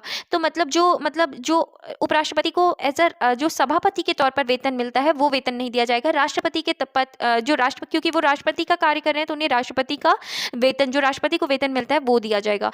भारत के उपराष्ट्रपति का चुनाव संसद के दोनों सदनों के निर्वाचित और मनोनीत दोनों सदस्यों द्वारा किया जाता है। तो हमने देखा कि सदनों के चाहे वो निर्वाचित हो और चाहे मनोनीत, दोनों सदस्यों द्वारा क्या किया जाता है, उनका चुनाव होता है। किसका? उपराष्ट्रपति का। अनुच्छेद 66(1) के अनुसार उपराष्ट्रपति का निर्वाचन अनुपातिक प्रतिनिधित्व पद्धति के अनुसार एकल संक्रमणीय मत द्वारा होता है और ऐसे निर्वाचन में मतदान जो होता है वो कैसा होता है? गुप्त होता है। इसके बाद बात करें अनुच्छेद 66 के खंड 3 के तहत उपराष्ट्रपति पद के लिए योग्यता क्या क्या है। तो अगर हम बात कर रहे हैं योग्यता के बारे में, तो भारत का नागरिक होना चाहिए, 35 वर्ष की आयु पूरी कर चुका हो और राज्यसभा सदस्य, हमने देखा था राष्ट्रपति में लोकसभा सदस्य और यहाँ राज्यसभा सदस्य निर्वाचित होने के लिए क्या हो? योग्य हो का उल्लेख किया गया है। इसके बाद भारत के उपराष्ट्रपति को राज्यसभा के सभापति पद के लिए वर्तमान में 4 लाख रुपए प्रतिमाह वेतन 2018 के संसद के संशोधन अधिनियम के तहत 1 जनवरी 2016 से प्रभावी दिया जाता है। तो हर माह वर्तमान में कितना दिया जाता है? 4 लाख रुपए प्रतिमाह वेतन दिया जाता है। उपराष्ट्रपति को उपराष्ट्रपति पद के लिए वेतन नहीं प्राप्त होता है, बल्कि राज्यसभा के सभापति के रूप में उनको क्या मिलता है? वेतन दिया जाता है। इसके बाद अगला अनुच्छेद देखते हैं। अनुच्छेद 67 के अनुसार उपराष्ट्रपति का कार्यकाल पद ग्रहण की तिथि से 5 वर्ष तक है। अनुच्छेद 67 क के अनुसार उपराष्ट्रपति राष्ट्रपति को संबोधित अपने हस्ताक्षर सहित लेख द्वारा अपना पद त्याग कर सकता है। अनुच्छेद अगर हम बात कर रहे हैं आर्टिकल 67 ख या अनुच्छेद 67 ख के अनुसार उपराष्ट्रपति राज्यसभा के ऐसे संकल्प द्वारा अपने पद से हटाया जा सकेगा जिसे राज्यसभा के तत्कालीन समस्त सदस्यों के बहुमत से ने पारित किया है और जिससे लोकसभा सहमत है। तो उपराष्ट्रपति को कैसे हटाया जाएगा? राज्यसभा के मतलब उपराष्ट्रपति को अगर हटाना है तो राज्यसभा से ही संकल्प पारित होगा और जिसे राज्यसभा के तत्कालीन समस्त सदस्यों के बहुमत ने पारित किया है। तो जितने लोग हैं उनके बहुमत ने क्या किया है? पारित किया है, जिससे लोकसभा भी क्या हो गई है? अगर सहमत हो गई है तो क्या कर दिया जाता है? उपराष्ट्रपति को उनके पद से हटाया जा सकता है। इसके बाद उपराष्ट्रपति अनुच्छेद 69 में वर्णित प्रारूप में राष्ट्रपति या राष्ट्रपति के द्वारा इससे निमित्त नियुक्त किसी व्यक्ति के समक्ष पद की शपथ लेता है। तो आर्टिकल 69 में उपराष्ट्रपति की शपथ के बारे में बात की गई है कि या तो राष्ट्रपति शपथ दिलाएंगे या तो राष्ट्रपति के द्वारा निमित्त नियुक्त, मतलब जिनके द्वारा राष्ट्रपति जिन्हें नामित करें ऐसे व्यक्ति के समक्ष क्या लेता है? ये अपने पद की शपथ लेते हैं। कौन? उपराष्ट्रपति। अब बात करते हैं भारत के उपराष्ट्रपति और उनका कार्यकाल अगर हम देखें तो सबसे पहले उपराष्ट्रपति कौन बने? डॉक्टर सर्वपल्ली राधाकृष्णन, उसके बाद जाकिर हुसैन, फिर बीबी गिरी, फिर गोपाल स्वरूप पाठक, फिर वीडी जट्टी, फिर इसके बाद हमीद आयतुल्ला, आर वेंकटरमन, शंकर दयाल शर्मा, के आर नारायण, के कृष्णकांत, भैरव सिंह शेखावत, मोहम्मद हामिद अंसारी, एम वेंकैया नायडू। अब हम बात करते हैं प्रश्नों के बारे में। तो भारत के उपराष्ट्रपति का निर्वाचन एक निर्वाचक गण द्वारा किया जाता है जिसके सदस्य, तो उपराष्ट्रपति का निर्वाचन किसके द्वारा होता है? संसद के दोनों सदनों के, चाहे निर्वाचित सदस्य हों चाहे मनोनीत सदस्य हों, तो संसद के दोनों सदनों के सभी सदस्यों द्वारा क्या होता है? निर्वाचन होता है। किसका? उपराष्ट्रपति का। एक्सप्लेनेशन देखें, संविधान के अनुच्छेद 66(1) के तहत उपराष्ट्रपति का निर्वाचन संसद के दोनों सदनों के निर्वाचित एवं मनोनीत सभी सदस्यों से मिलकर बनने वाले निर्वाचक गण के सदस्यों द्वारा अनुपातिक प्रतिनिधित्व पद्धति के अनुसार एकल संक्रमणीय मत द्वारा होता है। इसके बाद अगला प्रश्न है, भारत के उपराष्ट्रपति निर्वाचित होते हैं। तो भारत के उपराष्ट्रपति कैसे निर्वाचित होते हैं? संसद के दोनों सदनों के सदस्यों द्वारा। नेक्स्ट क्वेश्चन है, भारत के उपराष्ट्रपति का चुनाव किस तरह होता है? तो भारत के जो राष्ट्रपति हैं उनका जो चुनाव है वो किसके द्वारा होता है? तो लोकसभा और राज्यसभा के सांसदों द्वारा जो होता है वो क्या होता है? सीधे चुनाव से होता है। इसके बाद अगला प्रश्न अगर हम देखते हैं, निम्नलिखित में से कौन भारत के उपराष्ट्रपति का निर्वाचन करता है? तो भारत के उपराष्ट्रपति का निर्वाचन कौन करते हैं? तो राज्यसभा के सदस्य करते हैं और लोकसभा के सदस्य करते हैं। तो इसका आंसर क्या होगा? ए ऑप्शन जो है वो क्या है? बिल्कुल सही है। तो ये इसके साथ ही हमने देखा था कि संसद के दोनों सदनों के क्या करते हैं? सदस्य करते हैं।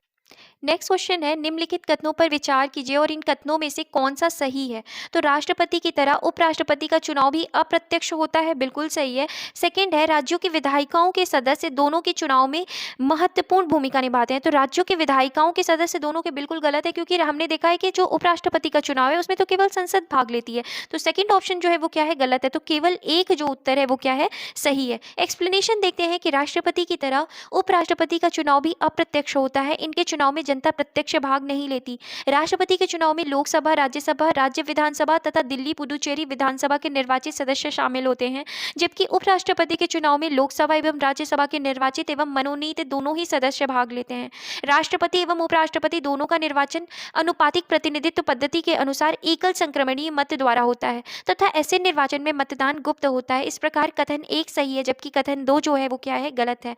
नेक्स्ट क्वेश्चन है, नीचे 2 वक्तव्य दिए गए हैं, एक को कथन ए कहा गया है जबकि दूसरे को कारण आर कहा गया है। कथन है, कोई व्यक्ति उपराष्ट्रपति निर्वाचित होने का पात्र तभी होगा जब वो राज्यसभा का सदस्य होने के लिए अर्हता है। बिल्कुल सही बात है कि कभी कोई तभी उपराष्ट्रपति बनेगा जब वो उसके पास राज्यसभा का सदस्य बनने के लिए अगर वो योग्य होगा। कारण, उपराष्ट्रपति राज्यसभा का पदेन सभापति होता है। तो अब कारण क्या है, ये दिया गया है कि वो क्योंकि पदेन सभापति होता है, कहाँ का, राज्यसभा का। तो ये जो उत्तर है वो बिल्कुल क्या है, सही है, और दोनों ए और आर सत्य हैं। आर जो है वो ए का एक मान्य क्या है, स्पष्टीकरण है।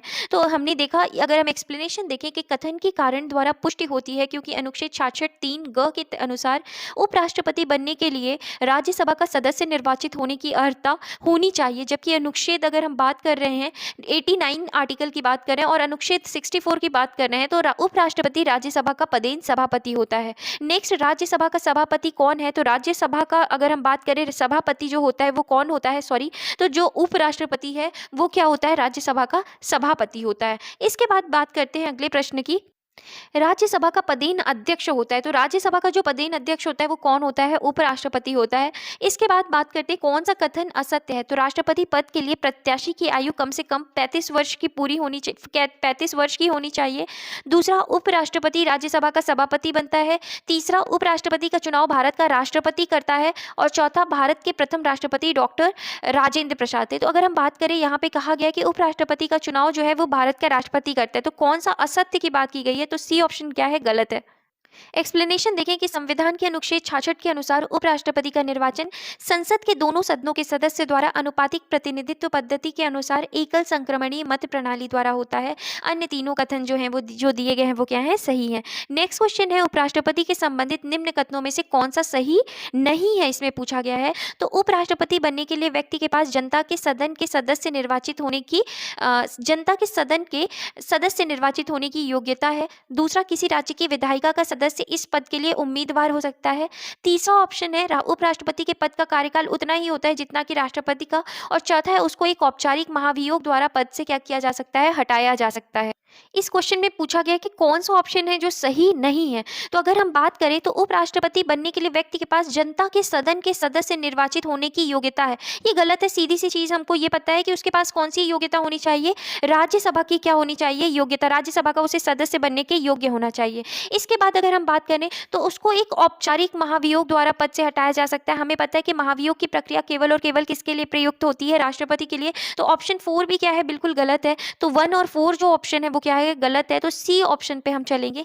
एक्सप्लेनेशन देखते हैं इसका। उपराष्ट्रपति बनने के लिए आवश्यक है कि व्यक्ति के पास राज्यसभा का सदस्य निर्वाचित होने की क्या हो, योग्यता हो। इस प्रकार कथन 1 गलत है।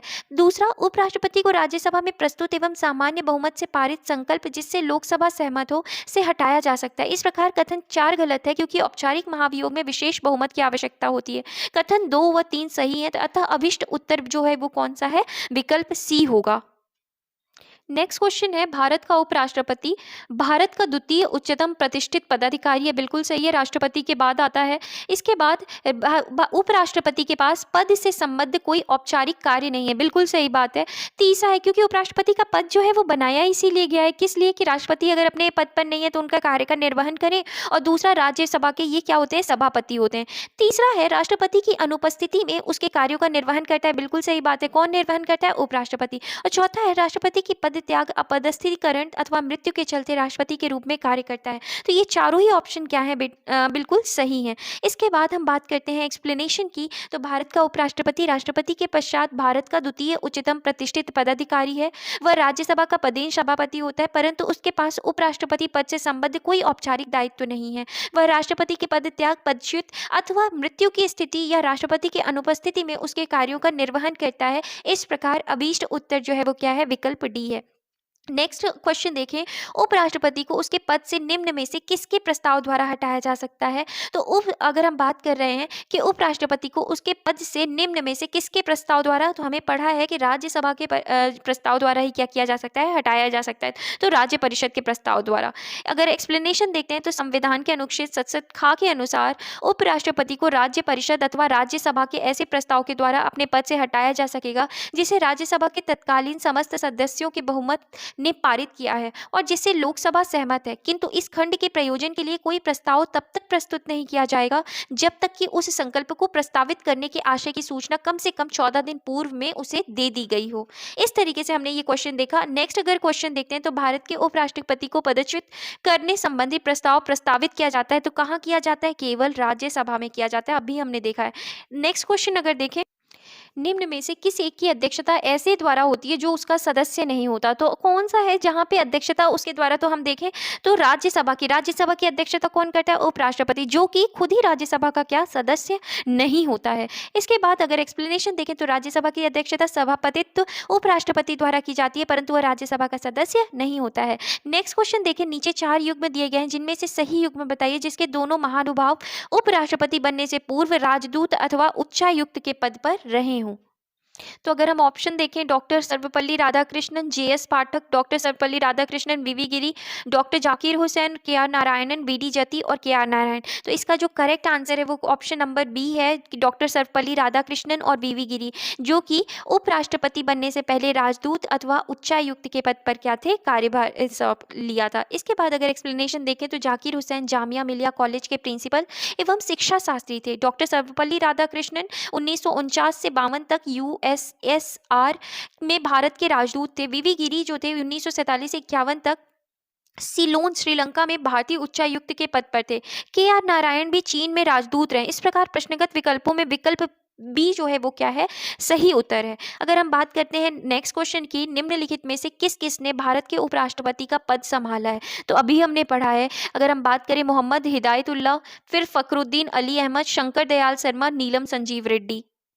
तो अगर हम जानते हैं कि जो उपराष्ट्रपति का पद किसने संभाला है, मोहम्मद हिदायतुल्लाह ने और शंकर दयाल शर्मा ने उपराष्ट्रपति का, तो एक और चार बी ऑप्शन जो है वो क्या है, बिल्कुल सही है। अब बात करते हैं एक्सप्लेनेशन की, तो मोहम्मद हिदायतुल्लाह वर्ष अगर हम बात करें 1979 से 84 के मध्य तथा डॉक्टर शंकर दयाल शर्मा ने 1987 से 92 के मध्य भारत के उपराष्ट्रपति रहे हैं। फखरुद्दीन अली अहमद तथा डॉक्टर नीलम संजीव रेड्डी भारत के उपराष्ट्रपति नहीं रहे थे, इन्होंने सीधे भारत के राष्ट्रपति पद को सुशोभित किया था। इसके बाद अगला क्वेश्चन है, निम्नलिखित कथनों में कौन सही नहीं है? संविधान संशोधन विधेयक संसद के दोनों सदनों द्वारा अलग अलग विशेष बहुमत से पारित होना चाहिए। दूसरा है, सर्वोच्च न्यायालय में संविधान संबंधी मामलों की सुनवाई कम से कम 5 न्यायाधीशों द्वारा की जाती है। तीसरा है, प्रेस की स्वतंत्रता मूलाधिकार, वाक स्वतंत्रता और अव्यक्त स्वतंत्रता में शामिल है, तो बिल्कुल सही है। चौथा है, जाकिर हुसैन भारत के प्रथम उपराष्ट्रपति थे, गलत है। जो प्रथम उपराष्ट्रपति थे वो कौन थे? तो सर्वपल्ली राधाकृष्णन, तो डी ऑप्शन जो है वो क्या है, वो गलत है।